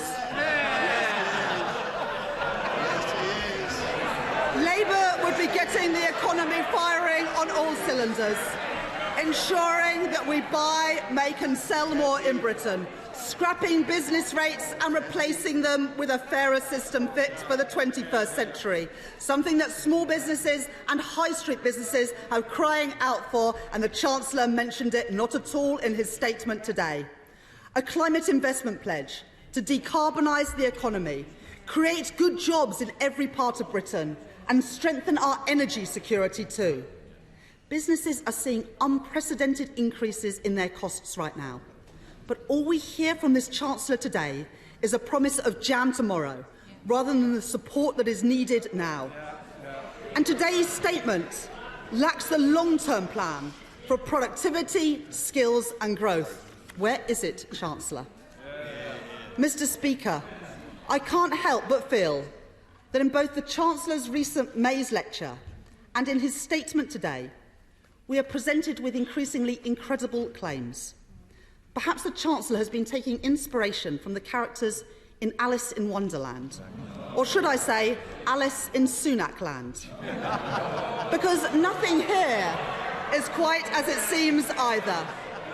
It's the sort of place where a Chancellor celebrates giving people £200 to help them with their spiralling energy bills before explaining that he needs it all back. In Sunak-land, the Chancellor proclaims, "I believe in lower taxes," while at the same time as hiking Alice's national insurance contributions. So Alice asks the Chancellor, When did lower taxes mean higher taxes? Has down really become the new up? The Chancellor follows Humpty Dumpty's advice and says, when I use a word, it means just what I choose it to mean, neither more nor less. Now, Alice knows that under the Conservatives, taxes are at their highest level in decades as a result of the policies of this very same Chancellor.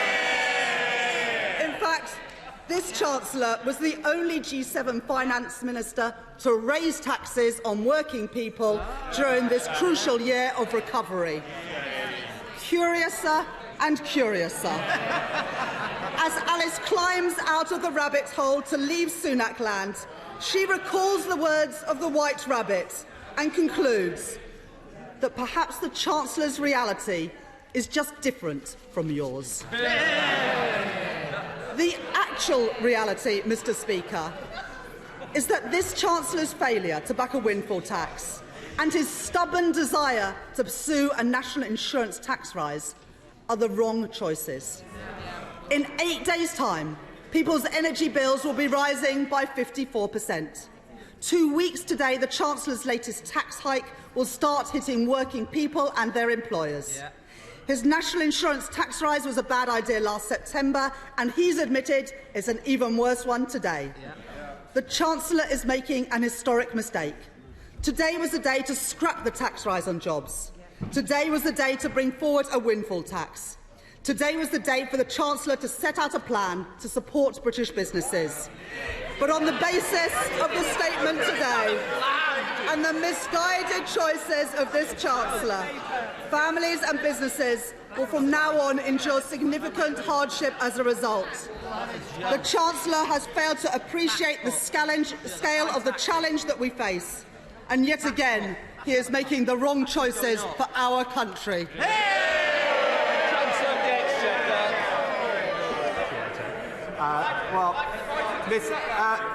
Mr. Speaker, I'd like to thank the honourable lady for her reply, as she raised a number of points which I'll of course come into in due course. But I must say, listening to her statement, it did sound as if COVID and the huge damage that it had done to our economy and public finances had never actually happened. It sounded as if we didn't need to do things like furlough or support businesses and provide emergency funding to schools, to councils and, yes, the NHS. Because whilst her party supported all of those policies at the time, they now seem unwilling to pay for them. And there is a pattern there, Mr. Speaker. They're always happy to spend taxpayers' money, just not take care of it. Mr. Speaker, just briefly address some of the specific points that the honourable lady mentioned. I thought it's telling that she opened her statement yet again calling for a windfall tax. We know on this side of the House, Mr. Speaker, we want to encourage more investment in the North Sea. We want more domestic energy, we want more jobs for the UK, and a windfall tax would put that off, which is why the Prime Minister will be bringing forward a comprehensive energy security strategy in the coming weeks to address that. She talked about business rates and supporting businesses, Mr. Speaker. In just a week's time, small businesses will be getting a 50% discount on their business rates bill in the retail, hospitality and leisure sector. It's the biggest tax cut to business rates outside of coronavirus since the business rate system was created. £1.7 billion. And I know she's said that she would like to abolish business rates. She also says she has some fiscal rules. I haven't quite figured out where she's going to pay for the £25 billion of tax cuts that involves, but I look forward to hearing it. She talked about defence spending, Mr. Speaker, and I must say here, I mean, it's all very well to talk about the size of the army. At least the party opposite now seems to think that we should actually have an army, which is a welcome conversion, Mr. Speaker. Mr. Speaker, it was because how seriously we take this nation's security, Mr. Speaker, that in 2020, when we decided to do just short-term spending settlements for most departments, there was one department we singled out for special treatment, one department that got a 4-year settlement in advance of everyone else, and that was the Ministry of Defence, Mr. Speaker. And in that settlement, they received £24 billion of new cash, the largest uplift to defence spending since the end of the Cold War, ensuring that we are not just the second largest spender in Europe in NATO, but the fifth largest in the world, a record that we on this side of the House are very proud of. She talked also, Mr. Speaker, about pensions again. Thanks to the actions of this government since 2010, Conservative-led government, we put in place the triple lock, not something that the party opposite ever did when they were in power. It means that pensions are now £2,300 higher than they were in 2010 and £700 more than if the triple lock hadn't been in existence during that time. And I'm pleased to say, Mr. Speaker, that the state pension now, relative to earnings, is at the highest level it has been in over 30 years. This party will always be on the side of pensioners, Mr. Speaker. And then just briefly to turn to her comments on tax. And I'm not sure, perhaps, if she... fair enough, it's a short time to respond, Mr. Speaker. If she fully understood the implications of the tax cut that was announced today. The increase in national insurance thresholds to fully equalise them is a £6 billion tax cut for 30 million UK workers. It is the largest increase in thresholds ever, the biggest personal tax cut in a decade, and it is worth £330 for those workers, Mr. Speaker. And it means, and this is the part that I don't know if she's realised, because she talked about the levy and making sure that we direct our policy at those who need our help. There's a reason the Independent Institute for Fiscal Studies called this the best way to help low and middle earners through the tax system, and that is because 70% of workers will pay less tax, even accounting for the levy, Mr. Speaker. It is more generous than the policy she is advocating. And combined with the other tax cuts we've announced today, Mr. Speaker, as I said, this plan represents the biggest net cut to personal taxes in a quarter of a century. Mr. Speaker, let me conclude by saying this. The plan that we've announced today, as I said, has only been possible because we have taken tough decisions with the public finances, and not necessarily always popular, but always responsible and always honest. It is 2 years to the day, Mr. Speaker, that the country first entered lockdown and suffered the biggest economic shock in over 300 years. An unprecedented collective national effort was undertaken, and 2 years later, this government hasn't only fixed the public finances, but people are back in jobs, debt is falling, and taxes are now being cut. Now, no government gets every call right. We learn from our mistakes. We strive to improve. But even if they won't admit it, Mr. Speaker, members opposite will recognise this day as an achievement which we all can celebrate.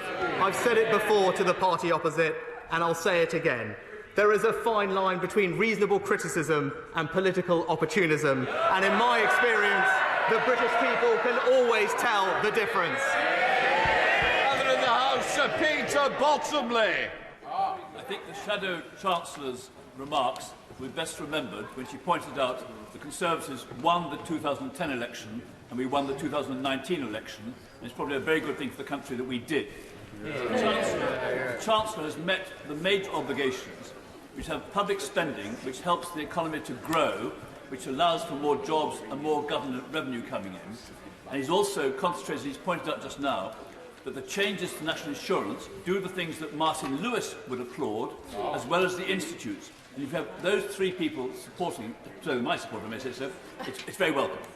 Can I point out to him, ask him, to remember that pensioners don't just have the state pension, many of them have fixed pensions on top.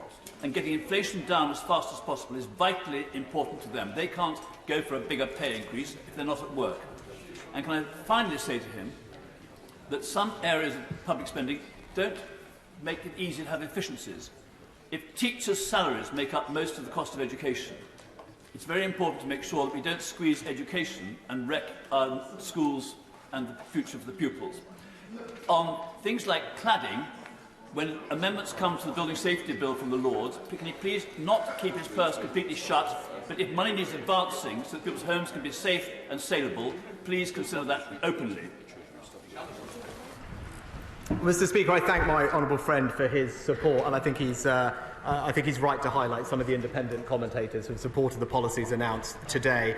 I'll just touch on one of the things he said, which is about education spending. I agree with him. It's vital for our country's future that we support our teachers and support our children. That's why the Prime Minister announced in total £5 billion of catch-up funding to help those children with the recover the learning that they lost during the pandemic. Also why we're raising per pupil cash amounts by £1,500 over this Parliament and raising teachers' starting salaries to £30,000 as our manifesto committed to. Now comes the SNP spokesperson, Alison Poulos. Thank you very much, Mr Speaker. Well, Mr Speaker, this tax plan that the Chancellor announced is very thin, it is lightweight and it is superficial, and it's exactly what we've come to expect from this Chancellor. Because what we heard today from the Chancellor was not enough. It was utterly detached from the needs of our constituents up and down these islands. This has been a cost of living crisis over a decade in the making, layer upon layer. Austerity, which stripped back public services and punished people through brutal social security cuts. Brexit, which has driven away skilled workers and increased costs for businesses and for individuals. COVID, where we saw public money splurged in its billions on crony contracts, while some people were entirely excluded from support. And now those who got support under SACE are expected to pay tax on it, just to add insult to injury. And now home energy costs, which were already soaring before the increase in hostilities in Ukraine, are forcing households to the brink. Inflation running at 6.2%, its highest in 30 years, hitting the poorest hardest.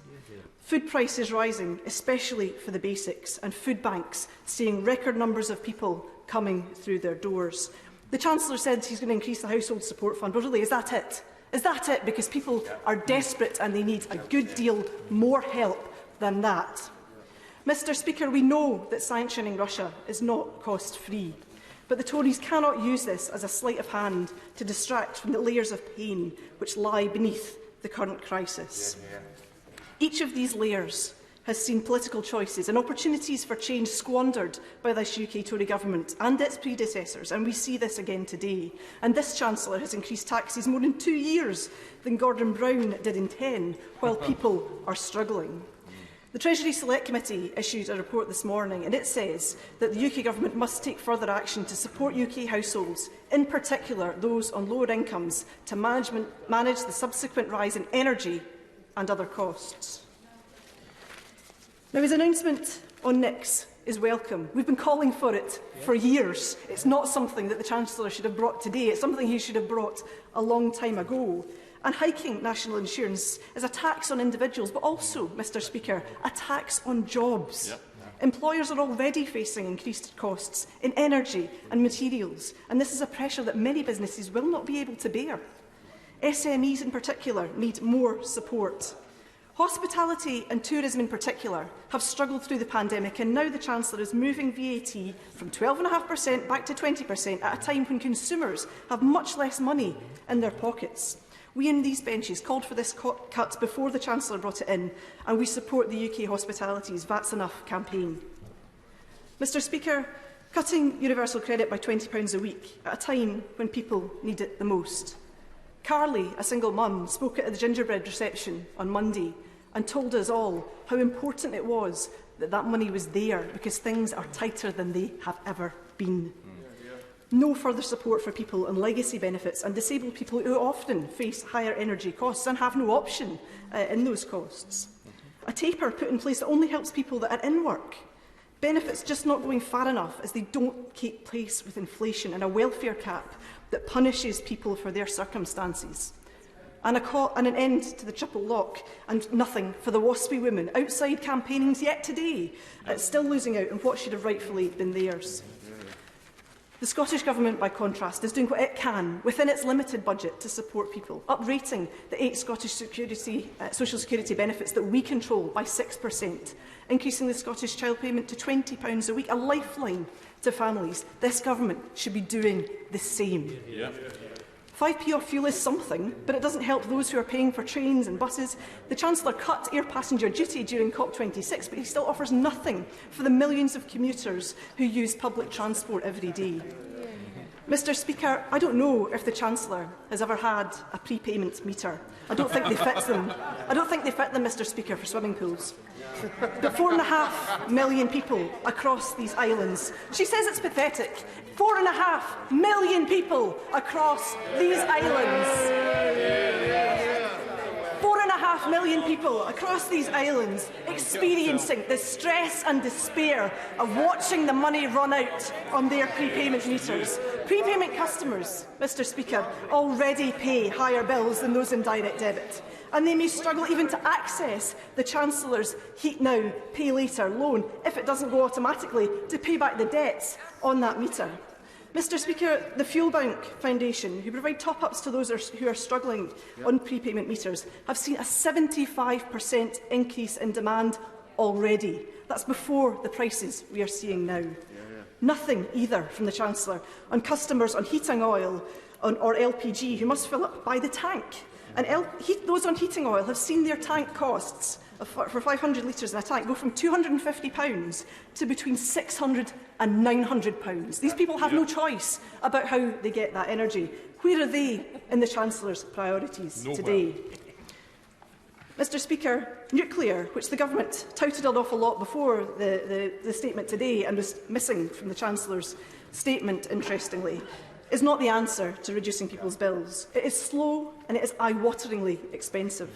We know already from the nuclear financing bill that what the Government already proposes will add £63 billion to people's energy bills. £63 billion, Mr Speaker. The Government should instead be fixing the long-standing inequality of grid charging, investing more in onshore and offshore wind, in tidal and in solar, and bringing carbon capture and storage in the north east of Scotland off their reserve bench now. Make it a real net zero transition worthy of the name. They could invest in a national programme of heat pumps, retrofitting and insulating. And I was glad to see his announcement on home energy efficiency and repairs, because this is something we've called on for a very long time, Mr Speaker. But this paltry announcement does not go nearly far enough, not even meeting the significant home energy intervention Scotland is already making. Mr Speaker, this Chancellor has choices. He could have looked at windfall tax and profits, yes, to the Shadow Chancellor, oil and gas, but also Amazon, Serco, Netflix. Why should they not have to pay up for their mega profits during the pandemic? And the Chancellor has had a windfall of his own. Tax revenues are higher than expected. The deficit is £30 billion lower than planned. And looking at the OBR reports that came out today, VAT has gone up by £21.7 billion. £21.7 billion extra in the Chancellor's coffers. And self-assessment up by £5.2 billion than forecast late last year. This could have been used to cushion the cost of living crisis and to invest in renewables and to wean us off fossil fuel. Money-saving expert Martin Lewis was stark in his warning in Sunday Morning. He says, as the money-saving expert who's been known for this, I'm virtually out of tools to help people now. And he said while watching this that his head sunk. There is no help for people on energy. Mr Speaker, in closing, people face a crisis that the Chancellor could have done more to avert, and he has made the choice in so many ways not to act. There is nothing in his announcement today for Scotland. And we on these benches look forward to the day when Scotland has a government with the full fiscal powers to make sure that all of our people, all of them, can have a decent standard of living, and that no child goes to bed with an empty tummy and a cold home. Chancellor of the Exchequer. Well, Mr Speaker, the Honourable Lady said there's nothing in this statement for Scotland. Maybe she missed the part about the UK-wide fuel duty cut, which will save a typical, together with the freeze, will save a typical driver £100 this year, typical van driver £200. Maybe she missed the part about the largest increase to personal tax thresholds ever, a £6 billion tax cut, which will help 2.4 million people in Scotland, starting in just a few months' time, or indeed the 75,000 businesses that benefit from the employment allowance. Again, a £1,000 tax cut for Scottish businesses coming in very shortly. And actually, what I didn't hear from her, Mr Speaker, she mentioned that Scotland wants, as ever, more fiscal autonomy. Scotland already does have a considerable degree of fiscal autonomy. And what I didn't hear was whether the SNP are going to deliver the same income tax cut for Scottish taxpayers that the UK government is delivering as paid for in these numbers in 2024. I look forward to hearing from the Honourable Lady that the Scottish government will be cutting taxes for their taxpayers with the powers and funding that they will get. Mr. Speaker, I always want to make sure that we look after the most vulnerable in our society. The Honourable Lady mentioned a single mother who she knew. I'm pleased and proud, in fact, that because of the actions of this government, increasing the national living wage in April by 6.6%, by cutting the UC taper rate, Mr. Speaker, and indeed by the increase in personal thresholds today, taken all together, all tax and welfare changes, that single mother of 2 children working full-time on the national living wage will now be £1,600 better off. Mr. Speaker, and then the last point I think the Honourable Lady was talking about was on businesses, and again, I'd say to her, we are providing a business rate discount for businesses, and Scotland, of course, has received the Barnett share of that money. Business rate discount here coming in for retail, hospitality and leisure businesses in just a few weeks, and I know the Scottish Government will have the resources to do the same thing. And then lastly, on prepayment meters, where the Honourable Lady made a comment, I'm acutely aware that millions of families rely on prepayment meters, which is why when we designed the energy support package that we announced in February, we had particular care to those people to make sure that they would receive the same benefit. And indeed, we found out and we made sure that 40% of them will automatically get the £200 rebate in October. And for the remainder, Mr. Speaker, we are working with BEIS and the industry to ensure that all of those people get the same benefit as well. They will either receive a voucher, a cheque in the post, or indeed something called a special access message to their phone on SMS, so that when they go to one of the retailers that they use to top up their meter, they will also benefit from the actions that we have taken, because this Conservative government is on the side of everyone, Mr. Speaker. Chair of the Select Committee, Mel Stride. Thank you, Mr. Speaker, and can I broadly welcome my right honourable friend's statement. The devil, of course, will always be in the detail, and we look forward to seeing him before the Treasury Select Committee next week, along with the OBR and various economists, including the IFS, to which my right honourable friend has alluded. I welcome the cut to fuel duty. It will help both motorists and consumers. It will be important for businesses as well. The VAT reduction around energy efficiency and solar, I think, is very important in terms of the context of the sanctions on Russia at the moment and the importance of energy self-sufficiency where we can achieve it. The hardship fund will be a very targeted measure as well, which I think is important, and I know that small businesses will be delighted to have heard about the increase in the employment allowance to £5,000, which is a key ask of the Federation of Small Businesses. I, along with many others in this House, would like to have seen the national, the NI increases for next year to have been scrapped in their entirety. But I have to say that the increase in the threshold that my right honourable friend has announced today has been very significant indeed, and far more significant than I imagined that it would be. The big question that my right honourable friend, of course, will be asked will be, within the context of the fiscal targets that I think we're all agreed we need to meet, has he used enough of that headroom now, as opposed to having it as a hedge against the uncertainties of the future, to which he alluded and which are very real around inflation and interest rates and the effect of that on the cost of borrowing to the government. So I just wonder whether I could ask him to speak a little bit more about his fiscal headroom. He will have had the advantage of seeing the OBR figures, which I have not, and what his assessment is of that, particularly around the deficit target.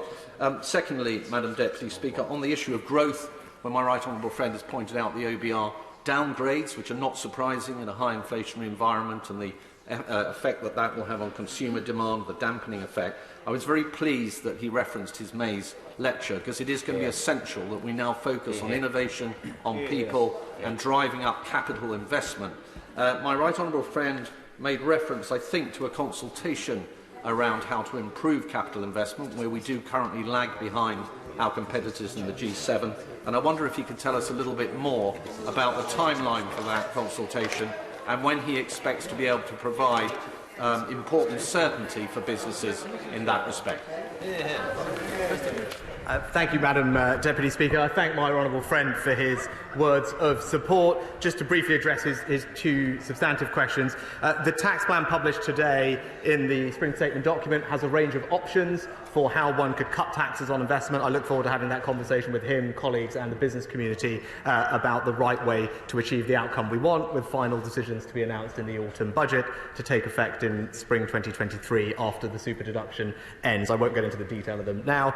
With regard to headroom, we have about 1% of GDP headroom against both the stock and the flow rule, so both the debt falling and the borrowing rule. On the borrowing side, that's about in line with previous chancellors. On the stock rule, it's a bit less. The average over the last decade has been about 1.7%. But what I would say to him is the headroom includes the tax cut in 2024, so that has been fully paid for and costed in these numbers. So I do believe we're taking a responsible and pragmatic approach. But he's right to point out the risk. The OBR have said that relatively small changes in the macroeconomic outlook could wipe out the entire headroom, which is why it's right we continue to be disciplined on public spending. Order. I would like to try to get everybody in. That means asking one question, not making short statements, but just asking one question so the Chancellor can answer one at the back. Dame Meg Hillier. Thank you, Madam Deputy Speaker.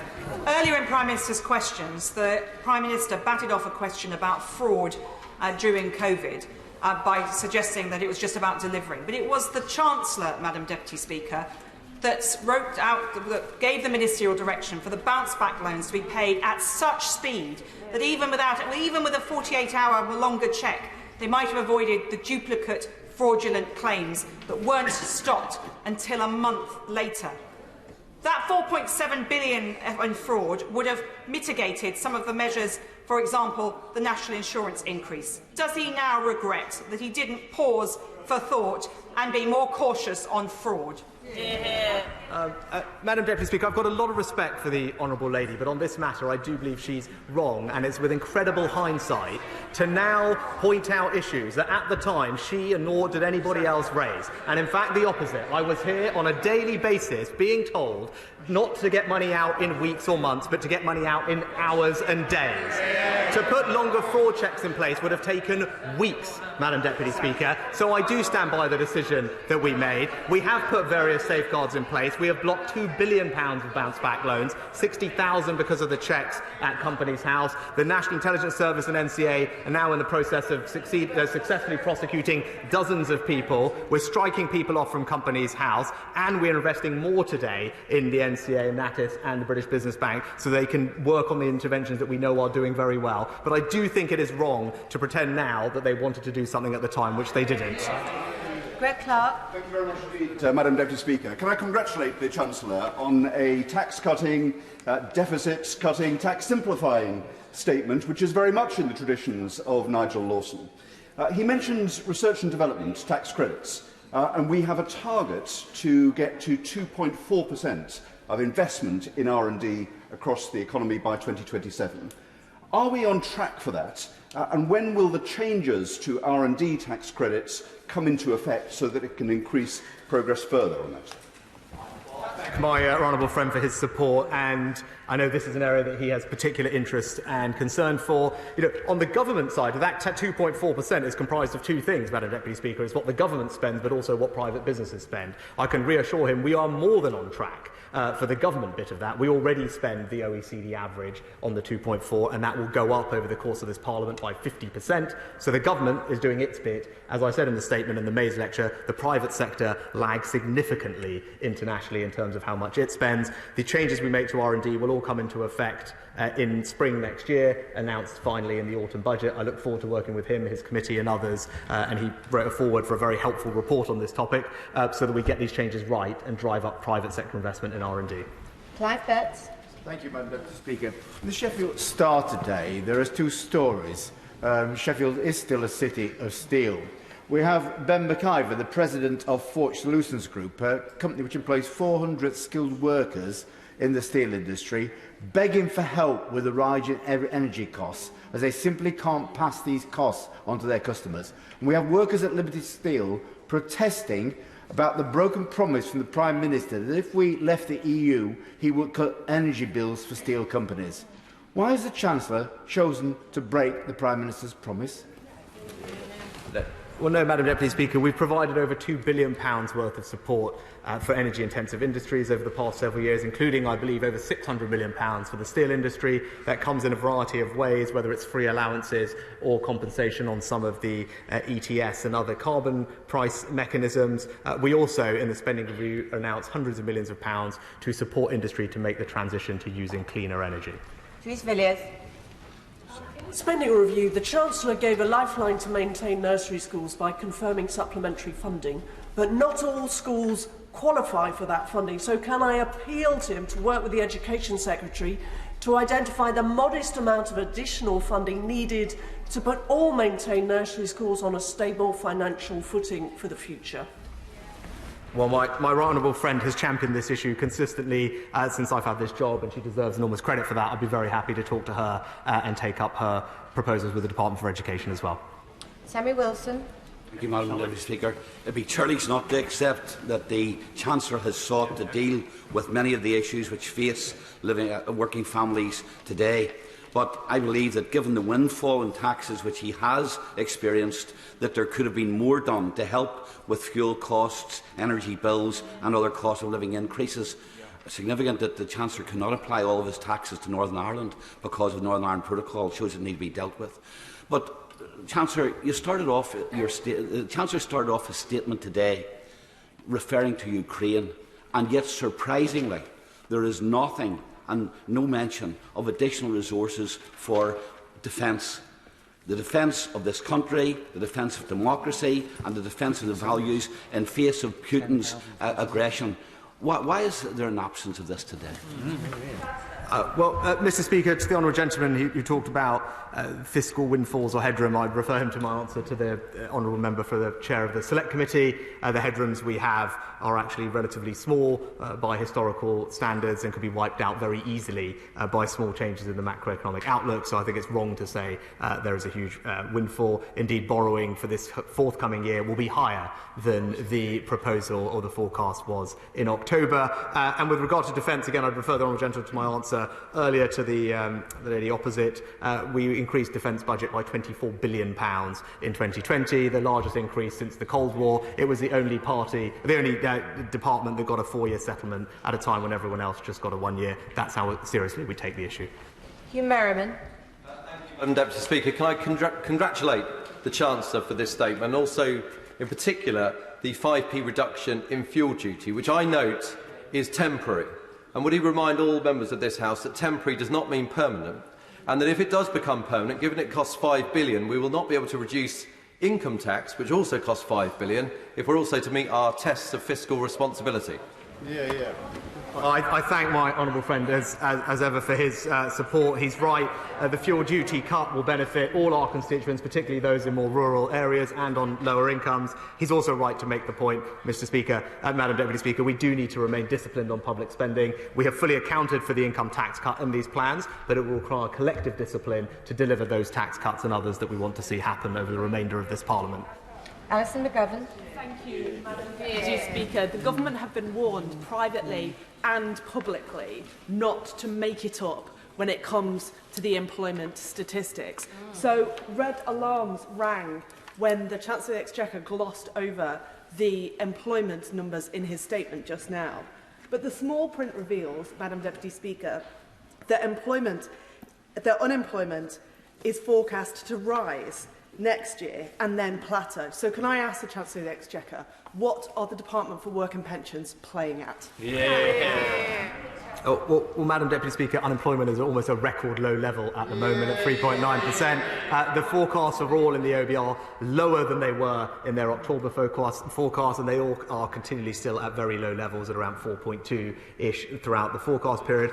We're very proud of this government's track record on jobs, record numbers of people on payroll. Compared to the forecasts of millions of people unemployed, we've managed to successfully get everyone back to work with a record number of job vacancies, and we will continue to focus on that. Sir Edward Lee. With the world economy facing unparalleled challenges from at least 2 of the 4 horsemen of the apocalypse, death from plague and war, I wonder for all the challenges facing the Chancellor, if anybody seriously believes that after a decade of unfunded spending promises, tax will be any lower under a Labour government. That's a question I think they should answer. But may I make one question on behalf of pensionable people of pensionable age? More and more are having to wait a long time for so-called minor operations, up to 2 years, very debilitating and very painful. And more people, middle-income people, are dipping into their savings, going into debt to pay for private operations. Will the Chancellor have an open mind about giving help to these people with some sort of tax relief, if not on insurance, on the actual cost of the operation, if it's delayed for, say, up to 2 years? Madam Deputy Speaker, I'm always happy to take suggestions from my honourable friend, but also, he identifies a pressing problem that all of our constituents face, and that's waiting longer than we would like for particularly elective treatment. That's why every penny of our new health and care levy will go to the NHS and social care, so we can make a start on that backlog. We are backing the NHS to get those backlogs down, and my honourable friend is right to raise it. Sarah Olney. Much, Madam Deputy Speaker. Households are facing the biggest hit to living standards on record, and they were looking to the Chancellor today to offer them some hope. We also know from the OBR forecast that the Treasury will take an additional £13 billion in VAT thanks to inflation. So can the Chancellor tell us why he hasn't announced an emergency cut to that, as the Liberal Democrats have called for, putting £600 back into the pockets of the average family? That's an unfair tax that puts up prices for every single family in the UK, makes up half of all the taxes paid by the poorest households compared to less than a fifth for the richest. Thank you. Madam Deputy Speaker, I think it's wrong to say that there has been a VAT windfall. If the Honourable Lady looks at the numbers in the OBR forecast, she will see that their projection for VAT receipts for this forthcoming year are actually lower than their previous forecast in October. But we are helping working families, Madam Deputy Speaker, with a £6 billion tax cut, £330 in the pockets of 30 million workers across the United Kingdom. Robert Jenrick. Madam Speaker, well, I think when the Chancellor gets back to his office, that portrait of Nigel Lawson will be looking down admiringly on him. This is a Conservative plan that we can all get behind. It rewards work, it gets the deficit down, and it actually incentivises investment by businesses rather than penalising them with windfall taxes. Energy prices, as my right honourable friend knows, are very volatile, so he's right, I think, to stand by the £9 billion package he brought forward previously and wait until the next update on the energy price cap in late summer. If indeed it does show that energy prices are going to rise very substantially, that will have a big impact on the poorest households. Will my right honourable friend give us an assurance that he will obviously keep this matter under review and will consider further measures, if necessary, to protect the poorest households? Madam Deputy Speaker, I can thank my honourable friend for his warm words of support, but also reassure him, of course, we keep everything under review. As we have stood by the British people over the past 2 years, we will continue to stand by them, and it's thanks to the responsible decisions of this government that we are able to, when times call, to provide support that is required. Sima Malhotra. Madam Deputy Speaker, consumer spending is vital for the growth of our economy in the aftermath of the pandemic. Yet with inflation now at its highest level for 30 years, he's seen the data, consumer confidence is declining, hitting our small businesses hard and setting back their recovery from the pandemic. So why on earth is the Chancellor not fully U-turning on his NICS rise at this time? A rise which the government itself has admitted will increase inflation and decrease spending power. Madam Deputy Speaker, the Honourable Lady may not realise that for 70% of people, this is more generous than doing the thing that she suggests. They will pay less tax as a result of this policy, as opposed to the one that she is advocating for. So I believe it's the right policy. We're on the side of hard-working people, and this will help them at a time that they need. Stephen Hammond. Thank you, Madam Deputy Speaker. And can I thank the Chancellor for his statement today, which has been warmly welcomed by the people and the businesses of Wimbledon, I can tell him. And can I commend him for his analysis of some of the challenges to the economy. One thing he could move from temporary to permanent is the super deduction. And in his consultation, will he look at that? Because I think it's already evident that is the most effective way of changing behaviour and ensuring greater R&D and capital expenditure. Well, I thank my honourable friend, and I look forward to discussing these topics with him over the coming months. There's a range of options outlined for how to cut taxes on investment in the document today, and hopefully he will have a chance to digest that, and I look forward to discussing it further with him. Stephen Timms. Thank you, Madam Deputy Speaker. The party opposite introduced universal credit, but instead of uprating it in line with current inflation, the Chancellor has chosen to increase the size of the Household Support Fund, which, if you've heard of it, you have to go to the local council for. What evidence does he have, if any, that the Household Support Fund is effective in delivering help to those families who need help most? Well, Madam Deputy Speaker, the feedback I get from colleagues is that it has been effective, and local councils I trust to know. I trust local councils to know in their area who the people are that most need our help. I used to be local government minister, and as the honourable gentleman knows, I have enormous respect and regard for our local authorities. But we didn't just do that, Madam Deputy Speaker. In the autumn budget, we cut the tax rate on universal credit, a £2 billion tax cut for almost 2 million of those on the lowest incomes on universal credit. Robert Halfon. Thank you very much, Madam Deputy Speaker. I just want to thank my right honourable friends heartily for the fuel duty cut and the raising the threshold for the NI. I hope I can retire from campaigning on this particular issue. My life would be a lot easier, and he has stood up for workers and for people on low incomes, and we should not forget that. As he said, it's this party that is the true workers' party of the United Kingdom. Could I just ask him on the apprenticeship levy, when he looks at the reform, can he make sure that apprenticeships remain at the heart, that it focus on getting more disadvantaged people to do apprentices, young people and people doing degree apprentices?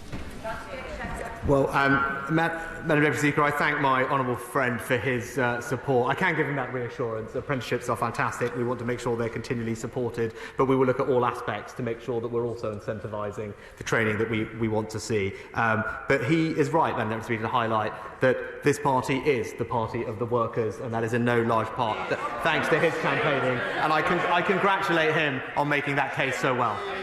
David Linden. Madam Deputy Speaker, it's quite clear from looking at the Chancellor's statement he wanted the buzzword to be security. One of the things that wasn't in the statement was the issue of food insecurity. Given that 60% of Glaswegians don't have a car, many of my constituents don't own their own home to put solar panels on it. What does he say to the people whose children will go to bed hungry tonight, and why was there no mention of that in his statement today?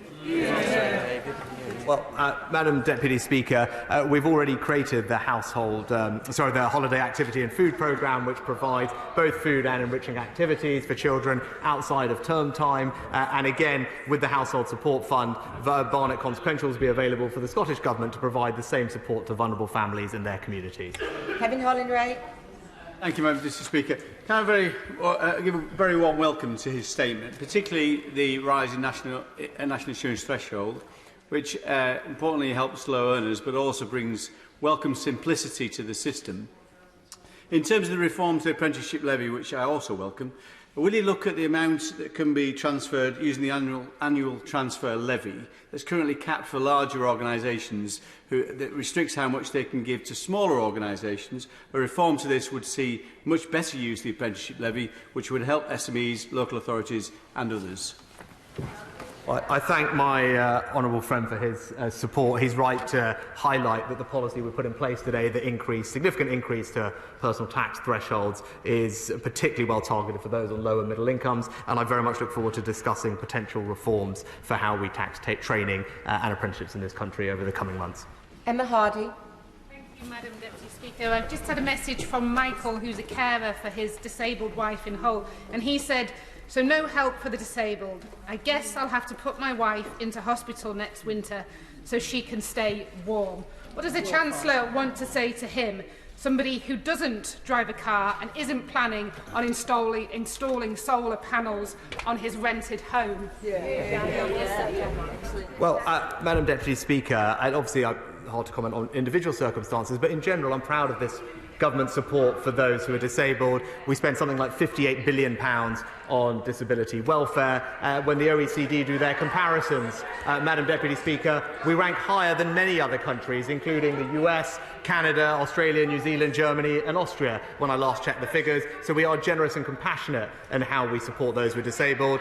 There's a range of things we're doing, not least spending £1 billion to help people with disabilities into work, providing money, £1.5 billion for the Disabilities Facility Grant to improve the conditions of their homes. And today we announced a small amount of extra funding, Madam Deputy Speaker, for an issue that I care passionately about, and that is improving the provision of changing places toilets across the country. We'll increase the number by 40%, making sure that the 250,000 people with complex disabilities who need access to those facilities will now find one closer to where they need it. Darren Henry. Deputy Speaker, and I'd like to thank the Chancellor for what I thought was an excellent spring statement, and I'll be looking forward to seeing how this will benefit my constituents in Broxtowe, particularly pleased to hear about the cut in fuel duty. However, I was a bit disappointed I didn't hear anything specific about an increase in funding in mental health. Is this something the Chancellor will look at in the future? Well, Madam Deputy Speaker, I'm happy to tell my honourable friend we announced a significant increase for the NHS back at the spending review in the autumn. The record NHS spending settlement includes big increases for mental health, and the Department for Health will be able to provide him with the exact split. But I think he can rest assured we're making good progress with dedicated funding now for the cause that he rightly champions. John McDonnell.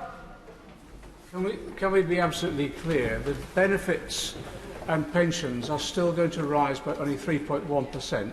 Whilst inflation is predicted to be between 7 and 10%. That's a cut for some of the poorest in our society. But I want to make this specific appeal to the Chancellor. The people I'm desperately worried about in my constituency are those who are forced to live on benefit, largely through disability and health, and poorer pensioners. We know the energy prices are rising rapidly. The assistance he's provided so far will not enable them to cope. And I think when we get to November, they will be freezing in their own homes and lives will be put at risk. One simple solution is to double the winter fuel allowance. I have just appealed to him. Can he go away and think of that and come back sooner rather than later to give those very vulnerable people some confidence in the future? Well, Madam Deputy Speaker, all the people that he mentioned will benefit from the proposals we put forward last month, £9 billion to help everybody. The doubling in the size of the household support fund is there for his local council and others to support those most in need. And he's right to highlight the winter fuel payments, which are payments of up to £300 for those pensioners. And many of them will also, those on pension credit, will have access to the Warms Home discount, Madam Deputy Speaker, which is an extra £150. Anthony Brown. Thank you, Madam Deputy Speaker. As a member of the Treasury Select Committee and chair of the Conservative Backbench Treasury Committee, I congratulate the Chancellor on this spring statement, tax cutting, tax simplifying, with many measures to help hard-working families make ends meet and to promote economic growth. But I also very much welcome the publication of the tax plan. Too often governments are tactical about their tax policies, leaving great uncertainty for businesses about what's going to happen next. We now have a strategy for the years ahead. Now, tax policy has to be informed by a strategy, it needs to be credible, and it also needs to be fair. Can my right honourable friend the Chancellor confirm that of all the measures the Treasury has introduced since 2019, that the poorest households have benefited the most and the wealthiest households have contributed the most? Thank my honourable friend for his question and also on his new appointment. I look forward to working with him and both his committees over the coming months to flesh out particularly the business tax options that we want to finalise by autumn budget. And he is absolutely right. The distribution analysis published today, which looks at all tax, welfare and spending decisions, shows that this government has been highly progressive in its actions. Those on the lowest incomes have benefited the most. Caroline Lucas. Thank you very much, Madam Deputy Speaker. Once again, quite incredibly, there is a climate-shaped hole at the heart of this statement. Once again, the Chancellor didn't even mention the word climate, which is all the more unforgivable since the measures that we need to tackle the climate crisis and the cost of living crisis are the same. Hear, hear. So with 6 million people now facing fuel poverty, can he tell us where is the home retrofit revolution and the investment that we need to make 19 million homes warmer by 2030, saving families £400 off their bills and creating hundreds of thousands of jobs in the process? How many more people have to freeze in their homes before he'll act?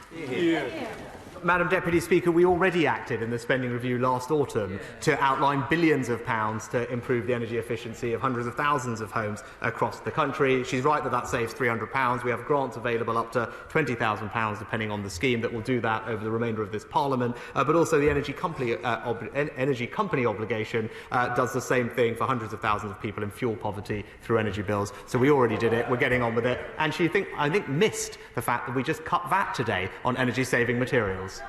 Andrew Jones. Deputy Speaker. Can I welcome the statement from the Chancellor today, particularly the way that the most support is being provided to those who will need it most. But can I ask specifically about the section on the R&D review for the future? We're seeing much of our economy go digital. We're seeing increasing focus upon the knowledge economy and the creative sectors. Is that going to be at the core of his investment plans for the future? Because that is how we will secure future growth. My honourable friend, as ever, makes a very thoughtful point. Innovation, broadly defined, or multi-factor productivity, is accounting for about half of our productivity growth. Its pace has slowed recently. We need to reinvigorate it. I set out a strategy to do that in the May's lecture, but key to that will be driving up private sector investment in R&D and innovation, and the tax cuts that we will put in place and reforms in the autumn will help us achieve that end.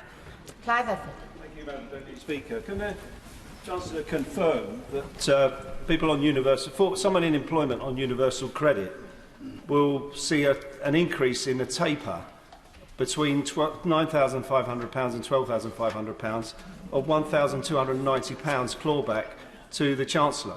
Can he say what he's doing to address that issue? Because that's the poorest workers in the country facing a £1,290 increase in taxes.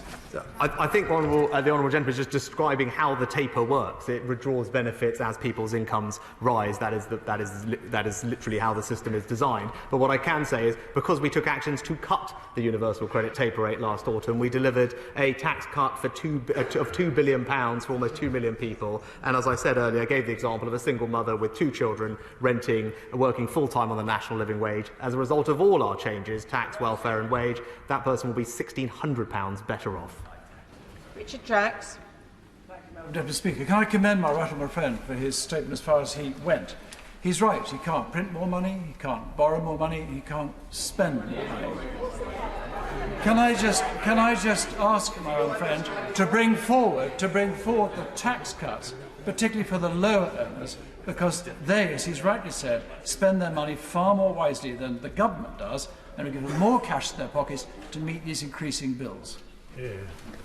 Well, I thank my honourable friend. That is exactly what we are doing. The increase in the personal tax threshold we brought in July was far quicker than these things normally happen, but we wanted to do it as quickly as possible. That will put £330 in the pockets of 30 million people up and down the country. Lillian Greenwood. Madam Deputy Speaker, this year the Chancellor is delivering the largest fall in living standards since ONS records began in 1956-57. Will he tell us how many more people will fall into poverty as a result of his failure to ensure that increases in social security match inflation? Yeah. Well, Madam Deputy Speaker, the Honourable Lady is describing the impact of inflation on people's incomes. Of course they're going to have an impact. We've been very clear and honest about that. That isn't just happening here, it's happening everywhere across the world as we grapple with higher inflation. But the measures we are taking today will make a significant difference to support working families, weather some of the challenges ahead. And again, for those who are most vulnerable, we started this journey in autumn with a tax cut to universal credit, and again doubling the household support fund today to £1 billion. Ruth Edwards. Madam Deputy Speaker, can I welcome the Chancellor's statement today, which will do a lot to help many of my constituents in Rushcliffe. Can he reassure me and my constituents that these tax-cutting measures announced today will continue to be the focus of this Conservative government and are just the start of what's possible if we continue to build a stronger, greener economy? I thank my honourable friend. She's absolutely right. We started in October, we made progress today, and the tax plan I published today shows that we'll continue to make progress, both cutting taxes for businesses and people over the remainder of this Parliament. Ian Paisley. Much, Madam Deputy Speaker. The Chancellor is, of course, the Conservative and Unionist Chancellor for all of the United Kingdom. But isn't it the fact, by what he has stated in his comments today, that because of the deficiencies in the Northern Ireland Protocol, that none of his flagship programme will actually apply to Northern Ireland until he goes cap in hand to the European community and seeks their permission to apply these VAT differentials to Northern Ireland? If the European community says no, What is the Conservative and Unionist Chancellor going to do for our part of the United Kingdom? So, Madam Deputy Speaker, the Honourable Gentleman is right, and I've specifically highlighted the deficiency of the protocol, and I look forward to having those discussions with the Commission. Obviously, these are not particularly traded goods because they're installed, so there ought to be a very strong argument that they're included, particularly as we are now all collectively grappling with an energy crisis. I wouldn't want to preempt the Foreign Secretary's conversations on the protocol, but I think it's not right to say that the flagship policies do not apply to Northern Ireland. The increase in the personal tax thresholds will, the income tax cut will, and the fuel duty cut will, and I know that will be a benefit to his constituents and millions of others across Northern Ireland. Peter Alders. Thank you very much, Madam Deputy Speaker. I welcome the announcements that my right honourable friend has made regarding national insurance thresholds, fuel duty and the increase in the household support fund. The last 2 years have been very challenging for the poorest and most vulnerable, and it is going to get a whole lot tougher.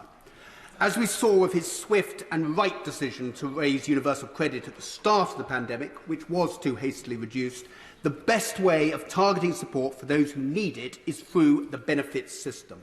Can I urge my right honourable friend in the coming days and weeks to look very closely at the levels of and the means of uprating universal credit and other benefits? Well, I thank my honourable friend. I strongly believe the best way to help people sustainably is to move them off welfare and into work.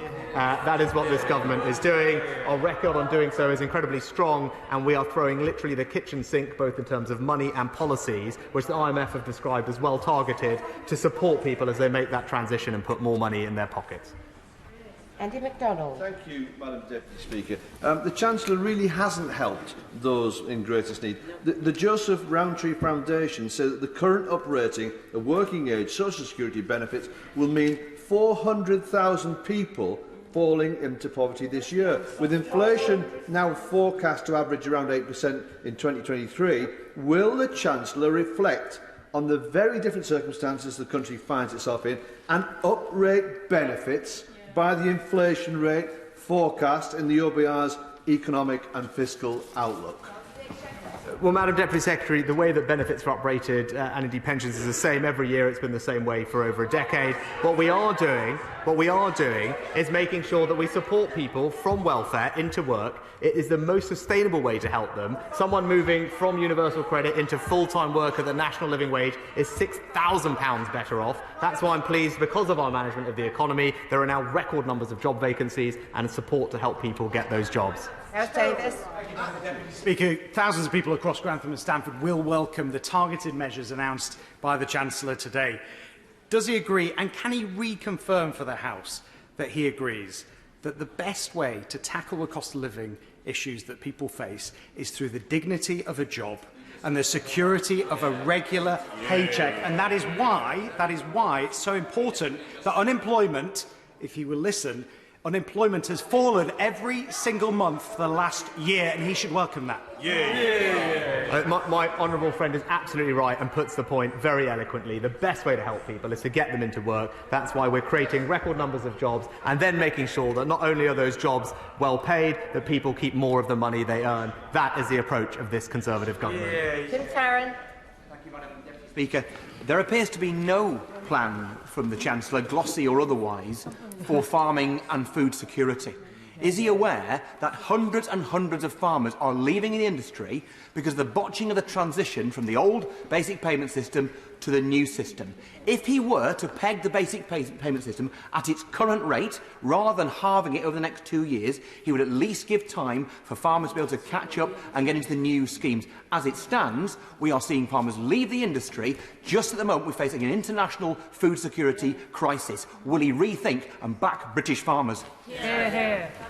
Well, Madam Deputy Speaker, as the honourable gentleman knows well, given we are constituency neighbours, there's plenty of farmers that I also represent and listen to their concerns. The Agriculture Secretary is doing an excellent job of transitioning from the old system to new. What I can say is that the overall funding for farming has been protected by this government, and the same level of funding is available as we promised it would be. And I want to see more British food grown here, and I want to see us supporting British food. Of course I do, Madam Deputy Speaker, and I think the British public will as well.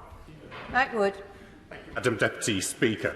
The Shadow Chancellor quoted money-saving expert Martin Lewis's comments from before the spring statement, but since the statement he's written that £3,000 rise of threshold to £12,570 is a gain of £330 a year and more than offsets the rise for many on lower incomes. Good call.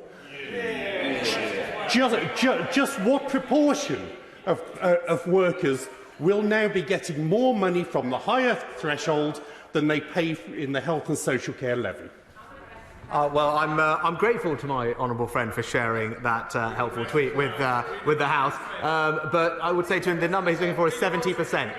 70% of workers will pay less because of the increase in thresholds, even taking into account the new levy, and that's why this government is on the side of hard-working British taxpayers.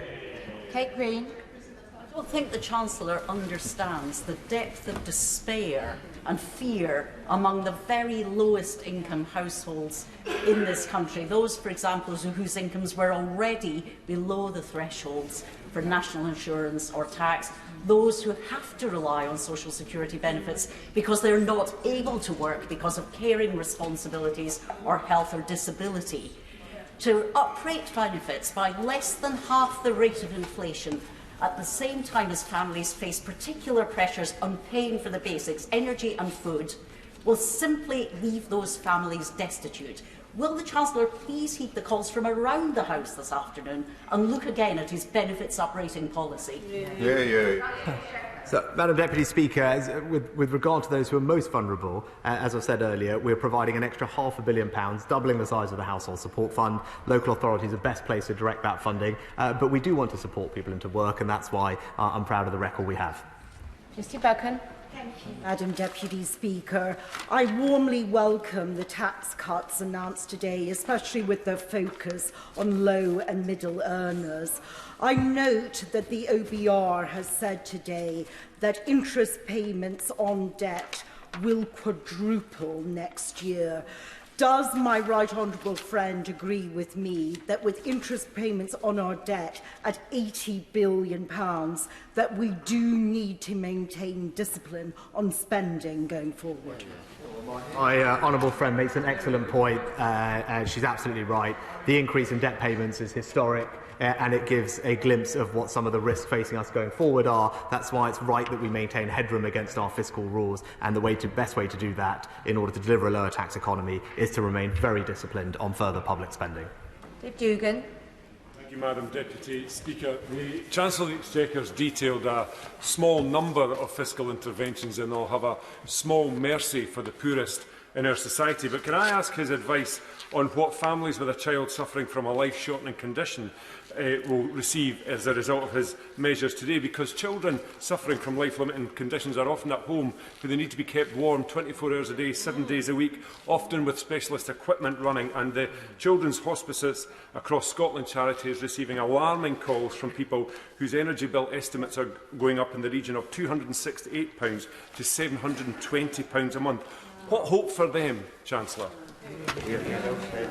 Madam Deputy Speaker, in the spending review in the autumn, we announced record funding settlements, not just for health, but across the board, and that resulted in Barnett consequences of, from memory, about £4.5 billion annually for the Scottish Government, which obviously they can use to support their local communities in the way that they feel best. And again, there's been further Barnetts today as a result of the Household Support Fund. Paul Bristow.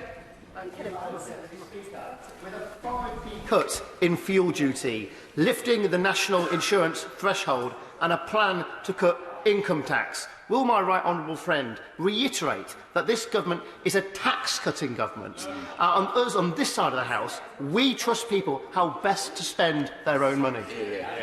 Well, my honourable friend makes an excellent point, and he's absolutely right. We want people to be able to keep more of their own money. The plans announced today, the tax plan, represents the biggest net cut to personal taxes in a quarter of a century, proving that we very much are on the side of hard-working British people.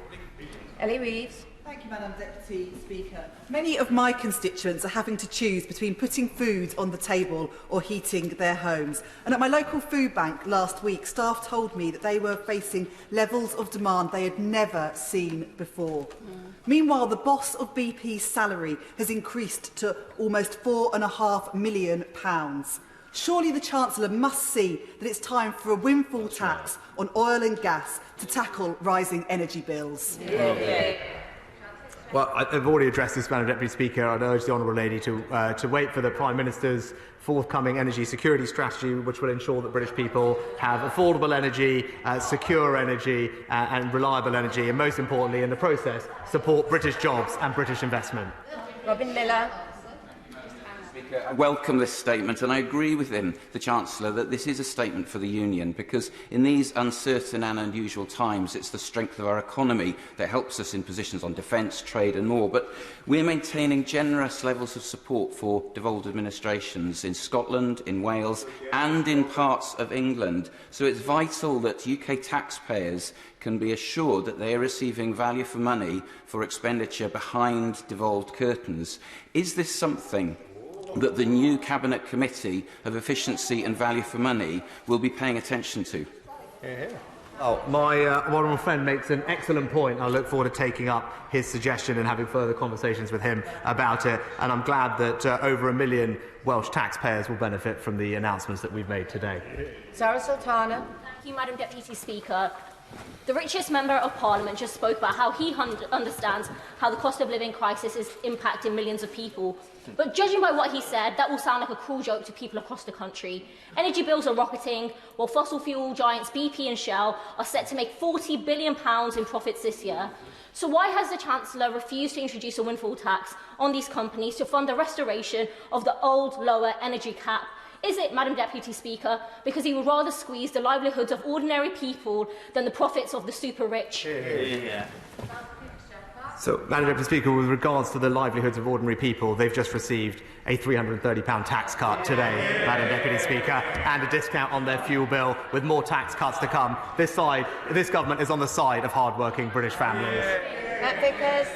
Thank you, Madam Deputy Speaker. I just wanted to ask about that national insurance threshold change. The one that Martin Lewis has described as the big one.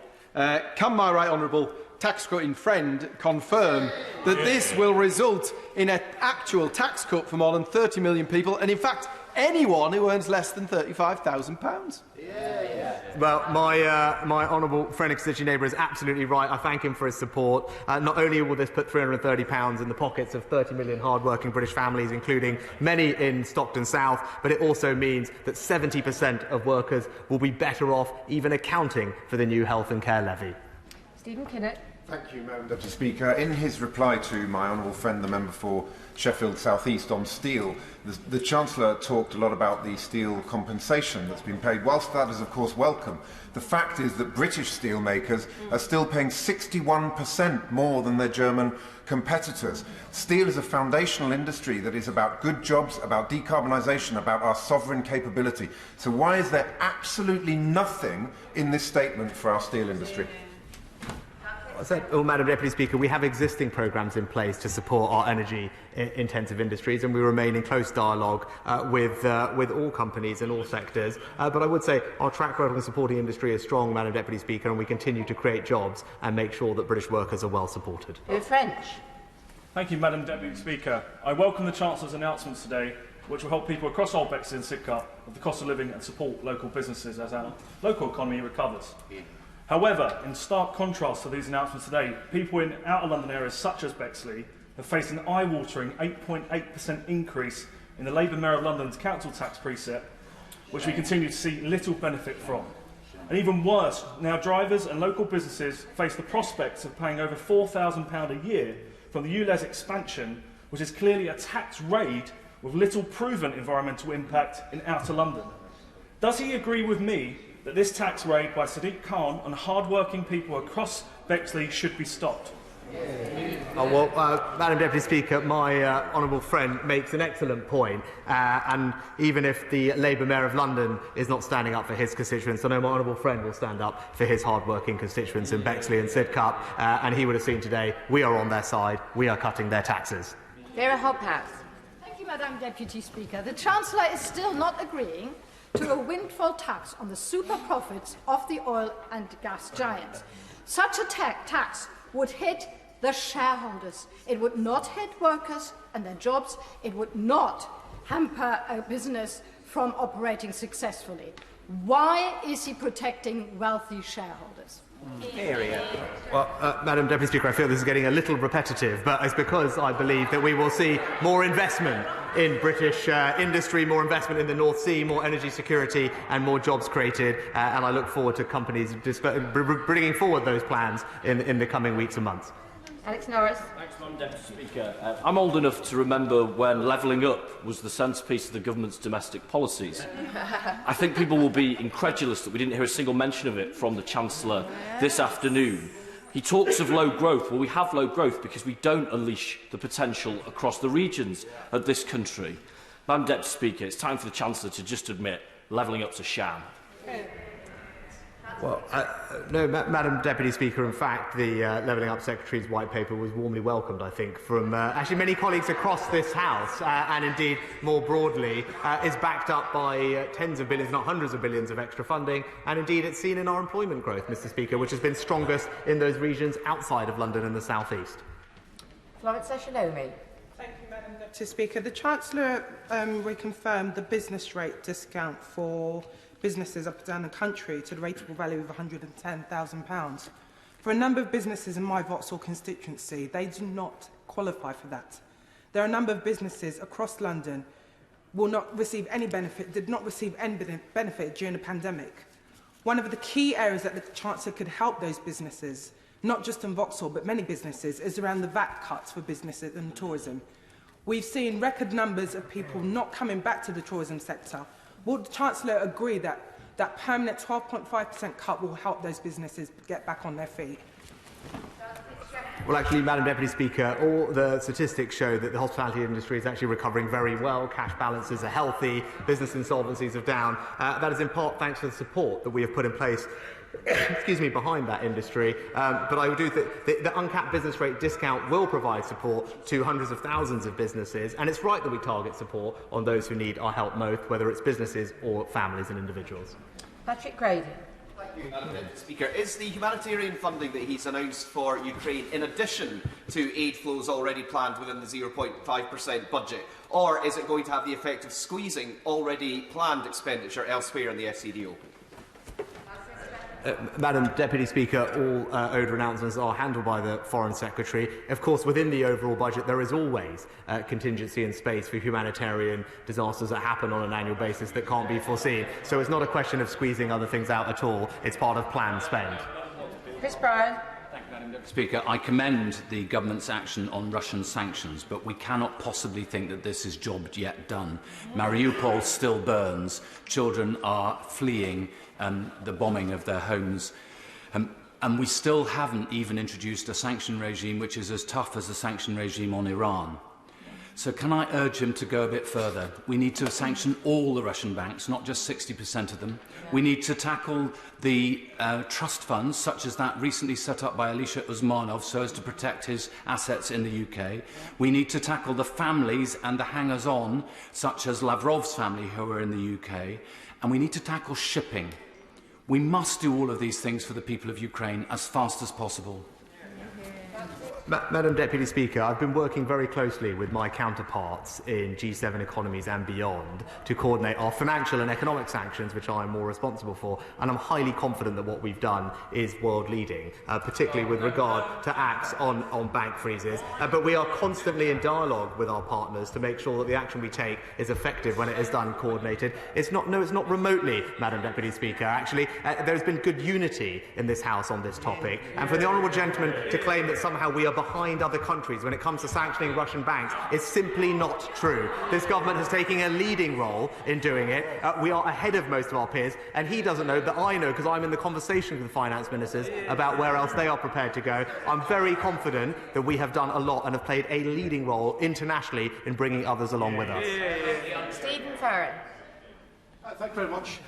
Whenever the Chancellor has been trying to excuse his failure to increase benefits in line with inflation, he's referred to situations such as the universal credit taper and the national living wage, which help those people on benefits who are in work. However, does the Chancellor recognise that the majority of people on benefits in the UK are not in work and there's nothing in this budget to help them? I think the honourable gentleman missed the Household Support Fund announcement, which is specifically for local councils to help those who are most vulnerable. And there are many of those people who are not currently in work, Madam Deputy Speaker, but with the right support, care and attention can be supported into work, and that is also what this government is spending a lot to do. Barbara Keeley. Thank you, Madam Deputy Speaker. Today, the Welsh Government has announced a £500 payment to unpaid family carers to recognise their commitment during the pandemic. Unpaid carers in Scotland already receive carer supplement. Meanwhile, carers in England get a miserly carers allowance, increasing only by £2 this year. Not only does this mean that the sacrifice and commitment of unpaid carers in England is going unrewarded, but carers are being driven further into financial hardship. How many more need to be pushed into poverty before this government acts to value carers and give them the targeted support they deserve? Well, Madam Deputy Speaker, we do value carers. There are fewer people in poverty today than when we first came into office. And again, yes, that is 1.7 million people fewer in absolute poverty than before, than 2010, after housing costs. But also, Madam Deputy Speaker, we have created today, topped up the Household Support Fund to provide support to those most vulnerable who need help. Sam Tarry. Thank you, Madam Deputy Speaker. This week it was revealed that 75% of people in my constituency in Ilford South are struggling to pay for basic groceries. Today, after this statement, the OBR's analysis has said that we are now facing the largest fall in disposable incomes since the 1950s. I'd like to ask, Madam Deputy Speaker, whether the Chancellor might visit my constituency, sit down with the people that use that food bank, many of which are in work, and understand just how little the policies announced today are going to do anything to support them, get them into work and allow them to live with dignity in their communities. Well, Madam Deputy Speaker, the honourable gentleman is simply wrong. For those people in work, particularly on low incomes, they will benefit disproportionately from the policies that have been announced today. I've given plenty of examples already, but a single mother with 2 children renting on universal credit, working full-time on the national living wage, will be £1,600 better off as a result of all the policies that we've announced on taxes and welfare. So I do believe we are supporting exactly the people that he talks about. Deirdre Brock. Oh, thank you, Madam Deputy Speaker. The Climate Change Committee's estimates suggest the overall price tag for retrofitting the UK's homes, considered some of the most leaky and energy inefficient in Europe, is £27 billion a year over the next 25 years. Will he recognise that this needs real commitment and investment, not just tinkering around the edges? Madam Deputy Speaker, in the spending review, we announced the largest amount of investment in upgrading home energy efficiency this country has ever seen. Billions and billions of pounds across a range of different schemes, helping hundreds of thousands of households with the costs of upgrading their energy. Barry Gardner. Can the Chancellor explain why it is that in the 5th richest country in the world, under his stewardship, this morning's news reported that a mother would not accept potatoes from a food bank because she didn't have enough money to boil them? Shame on you. Shame. Well, Madam Deputy Speaker, I'm very sorry to hear that, and I'm hopeful that, in fact confident, that the policies we announced today will help those who are most vulnerable. In the same way that we have over the last 2 years, we've made sure that we stand by the British people, and that's what the policies announced today do. Karen Smith. Thank you, Madam Deputy Speaker. I'm old enough to remember the rampant inflation of the 1990s as I started my career. I'm old enough to remember Ted Heath's government when we had to go to the local cafe because we didn't have the lights on in the house. But I'm not old enough to remember Anthony Eden and the 1950s. What does the Chancellor have to say today to pensioners who worked their lives through the 1950s that he is now presiding over the greatest falling living standards since that time? Well, Madam Deputy Speaker, I'm pleased that because of the actions of Conservative-led governments in 2010, the state pension is £2,000 higher today, £700 of that specifically because of the triple lock, showing that this government is on the side of pensioners. Tommy Shepherd. Thank you, Madam Deputy Speaker. So the Chancellor is proposing to cut the value of state social security payments by at least 4% and putting up tax rates for those on average and below average incomes. And yet he refuses even to countenance asking those who have extreme wealth or the corporations that are making obscene profits to pay a little bit more. Isn't the truth, Chancellor, that this is just a plan to increase inequality in the United Kingdom? Well, Madam Deputy Speaker, we are asking companies, especially large successful companies, to pay more. That was announced last year, legislated for, will come into force next year. The corporation tax rate will rise from 19 to 25% to ensure that we do spread the burden fairly in recovering from coronavirus. Emma Lilbert. Thank you very much, Madam Deputy Speaker. The Household Support Fund only exists because, thanks to this Chancellor, people do not have enough income to eat or pay their bills. With pensions and benefits set to rise by a measly 3.1%, the minimum wage by 59 pence, and inflation peaking at over 7%, today's uplift to the fund is more evidence of his continued failure to protect the hardest hit, isn't it? Madam Deputy Speaker, the national living wage is actually going up by 6.6%. It's one of the highest increases we've seen in the national living wage, and it will mean that someone working full-time on the national living wage earns £1,000 more this year. Jamie Stone. Thank you, Madam Deputy Speaker. The village of Altahara in my constituency is the coldest place in the UK every single winter, and a great number of households in my constituency rely on domestic fuel for their heating. They have absolutely no choice. And right now, they're faced with crippling bills landing on their doorsteps. Now, I don't want the Chancellor to feel he has to repeat himself, but I wonder if I could ask, in a spirit of goodwill and cooperation, would the Chancellor agree to me meeting with some of his ministerial team to look at different ways where we could tackle this precise problem, which is hurting my constituents in the coldest part of Britain very badly indeed. So, Madam Deputy Speaker, I'm always happy to hear suggestions from the honourable gentleman, indeed, to arrange a meeting for him. I wanted to make sure that those off the gas grid still benefited from the energy package that we put in place in February, and it will work on electricity meters, so that will happen. But as a rural MP myself, I appreciate the issue that he raises, and will happily arrange the meeting for him. Richard Bergen. Thank you, Madam Deputy Speaker. Oil and gas giants are making £900 profit per second, whilst at the same time millions of people are having sleepless nights worrying if they're going to be able to heat their homes. Does the Chancellor think that the right of these firms to make these super profits is more important than the right of people to stay warm? And if not, then surely now is the time for a windfall tax on these profits to fund lowering people's energy bills. Just to remind the honourable gentleman, we do already have a supplementary corporation tax on oil and gas companies. They pay 40% corporation tax. It's twice as much as the rate paid by all other companies. It's right that they do, but also going forward, as the Prime Minister's strategy will outline, we want to see more investment in the North Sea, more British energy security and more British jobs. Ruth Cadbury. Thank you, Madam Deputy Speaker. Private sector tenants on low income in my constituency are facing ever-rising rents, which are, in many cases, well above the local housing allowance levels. These are people on universal credit, many of whom, over half of whom, are working families, having to make the choice whether to eat or heat. What assessment is the Chancellor making about the levels of local housing allowance so that my constituents are not having to top up from their non-housing element £200, £300 and £400 a month in order to pay their rent? Well, because of the increases to local housing allowance that this government put in place, Madam Deputy Speaker, for the pandemic and has maintained, about 1.5 million people, the poorest in our society, will have £600 a year more in local housing allowance, which will help. She talked about a family on low income, so that she's aware, a family with 2 children, with someone working full-time, the other working part-time on the national living wage and renting. As a result of all the tax and welfare changes we've made, including the taper in national living wage, will be about £3,000 better off, Madam Deputy Speaker, and I know that that will help them through the challenging months ahead. Alan Brown.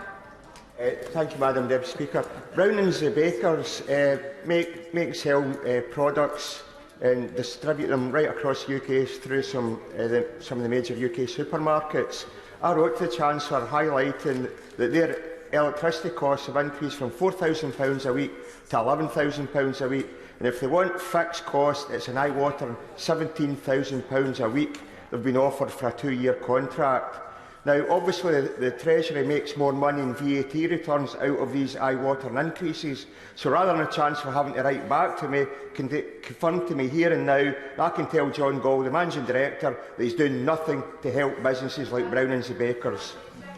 Well, Madam Deputy Speaker, the Honourable Gentleman is simply wrong on VAT. If he looks at the figures published today, he will see that the OBR's estimate of VAT receipts in this forthcoming year are actually lower than the amount that they had expected in the autumn. And we are providing a tax cut for small businesses today, £1,000 due to the increase in the employment allowance, and that will kick in just a couple of weeks. Rachel Maskell. Thank you, Madam Deputy Speaker. As always, the Chancellor has forgotten the poorest, those claiming pensions, those claiming social security and those living below the minimum income threshold hit by the cost of living crisis. All my poorest constituents want is food, warmth and shelter against soaring house prices. All they got was 6p a day from the Housing Support Fund on average.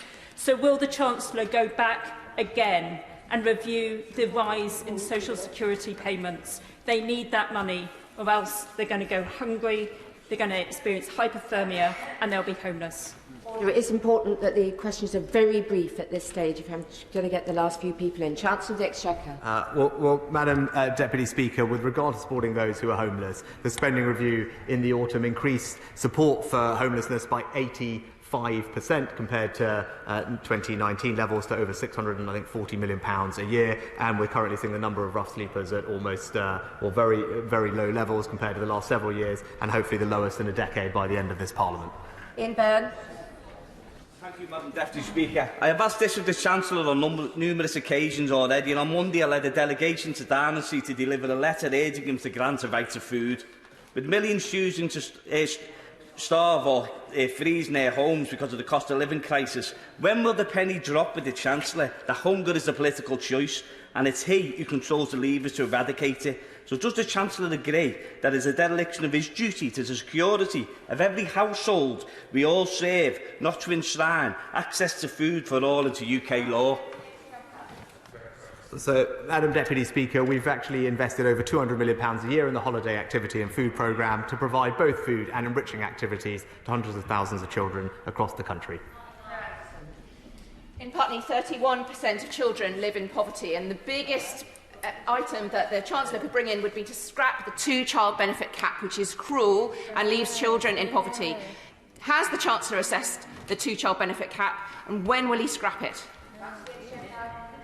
So, Madam Deputy Speaker, I'm pleased that there are now 300,000 fewer children in absolute poverty compared to 2010. And the best way to make sure that children do not grow up in poverty, Madam Deputy Speaker, is to ensure that they do not grow up in a workless household. And 700,000 fewer of those today as a result of the actions in this and previous Conservative governments. To Grant, please. Madam Deputy Speaker, the National Audit Office have found that HMRC in a single year allowed over £300 million of fraudulent claims for research and development tax relief. We also know from other annual reports that the Treasury are woefully bad at producing evidence to demonstrate that any of the tax relief policies actually deliver the required objectives. So with that in mind, what assurance can we have that the announcement that is made today is actually going to lead to a genuine, real terms increase in R&D spend and won't just become yet another taxpayer-funded get-rich-quick scheme? Well, Madam Deputy Speaker, government spending on R&D is increasing considerably over this Parliament, but the Honourable Gentleman is right to point out some of the issues with our existing relief schemes. They don't work as well as they should. We're committed to tackling them. Final announcements made in the autumn for effect in spring. Figures from the National Institute of Economic Social Research have shown that destitution has more than doubled from 197,400 to over 400,000. Destitution is defined as two single people living on more than £100 after housing costs a week. Is the Chancellor happy that none of his announcements today have benefited those who were in destitution? Madam Deputy Speaker, I think that's categorically not the case. The policies we've announced today will help British families up and down the country in all sorts of circumstances. We're making sure that work pays, we're supporting people into work, we're cutting the cost of fuel, and we have a plan to allow people to keep more of their own money in the years ahead. It's the right way to help people, and all the distribution analysis published today supports that we are doing most for those on lowest incomes. Margaret Farrier. Madam Deputy Speaker, unpaid carers are increasingly worried about how they'll afford to pay their bills, and I'm sure that the Chancellor will agree with me that they provide an essential contribution to the UK. Can he set out whether he is considering any further measures to support unpaid carers? To carers everywhere for the fantastic job that they do, Madam Deputy Speaker. I'm confident that they will benefit, their families will benefit from the policies that we've announced today. Jim Shannon. The Chancellor for the help that he's been given to constituents. However, a constituent of mine has recently been in touch to say that the change in the removal of red diesel would translate her business to an unsustainable increase in the cost of sales by some £400,000 annually. So does the Chancellor, not been encouraged, but does the Chancellor agree that this increase has come at a time of breaking point for businesses, and will the Chancellor make allowances for the continuation of red diesel until the economy gets back on its feet? Madam Deputy Speaker, these changes were announced 2 years ago, consulted on, and there are various exemptions in place, particularly to protect agriculture, which I know will be important to the honourable gentleman, but it's right that we go ahead with the changes as legislated. I thank the Chancellor for his statement. Point of order, Alison Tilly. Very much, Madam Deputy Speaker. I just wanted to use the opportunity to allow the Chancellor to hear a clarification. The Chancellor has suggested that the Scottish Government might want to follow the UK Government in eventually introducing a 19% rate of income tax. I wondered, Madam Deputy Speaker, if it would be possible to have the Chancellor correct the record, because there is already a 19% rate of income tax for the lowest earners in Scotland. So, in fact, it's the UK Government that has to play catch-up with the Scottish Government. Well, as the Honourable Lady knows, the Chair is not responsible for the, for the speeches of ministers. I am sure that if there has been any incorrect information given, the record will be corrected, and obviously the front bench have heard the point that the Honourable Lady has made. Thank you. Statement, Minister Kit Malthouse. With permission, Madam Deputy Speaker, I would like to make a statement on the publication of Her Majesty's Inspector of Constabulary and Fire and Rescue Services report into the Metropolitan Police's counter-corruption arrangements.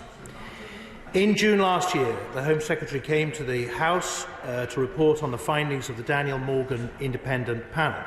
The panel's report detailed a litany of historical failings by the Metropolitan Police in respect of multiple investigations, failings that irreparably damaged the chances of a successful prosecution for Daniel Morgan's brutal killing. My thoughts, and I'm sure all members' thoughts, remain with Daniel's family. I first met them over a decade ago. As part of the Government's response to that report, the Home Secretary commissioned the Inspectorate to undertake an inspection of the Metropolitan Police's current approach to counter-corruption arrangements. Madam Deputy Speaker, I should note at the outset that the Inspectorate did make some positive findings. The Met Police remains an exemplar in investigating serious corruption and has good arrangements in place to support whistleblowers. It has almost eliminated the backlog of officers awaiting security vetting, which was identified as a problem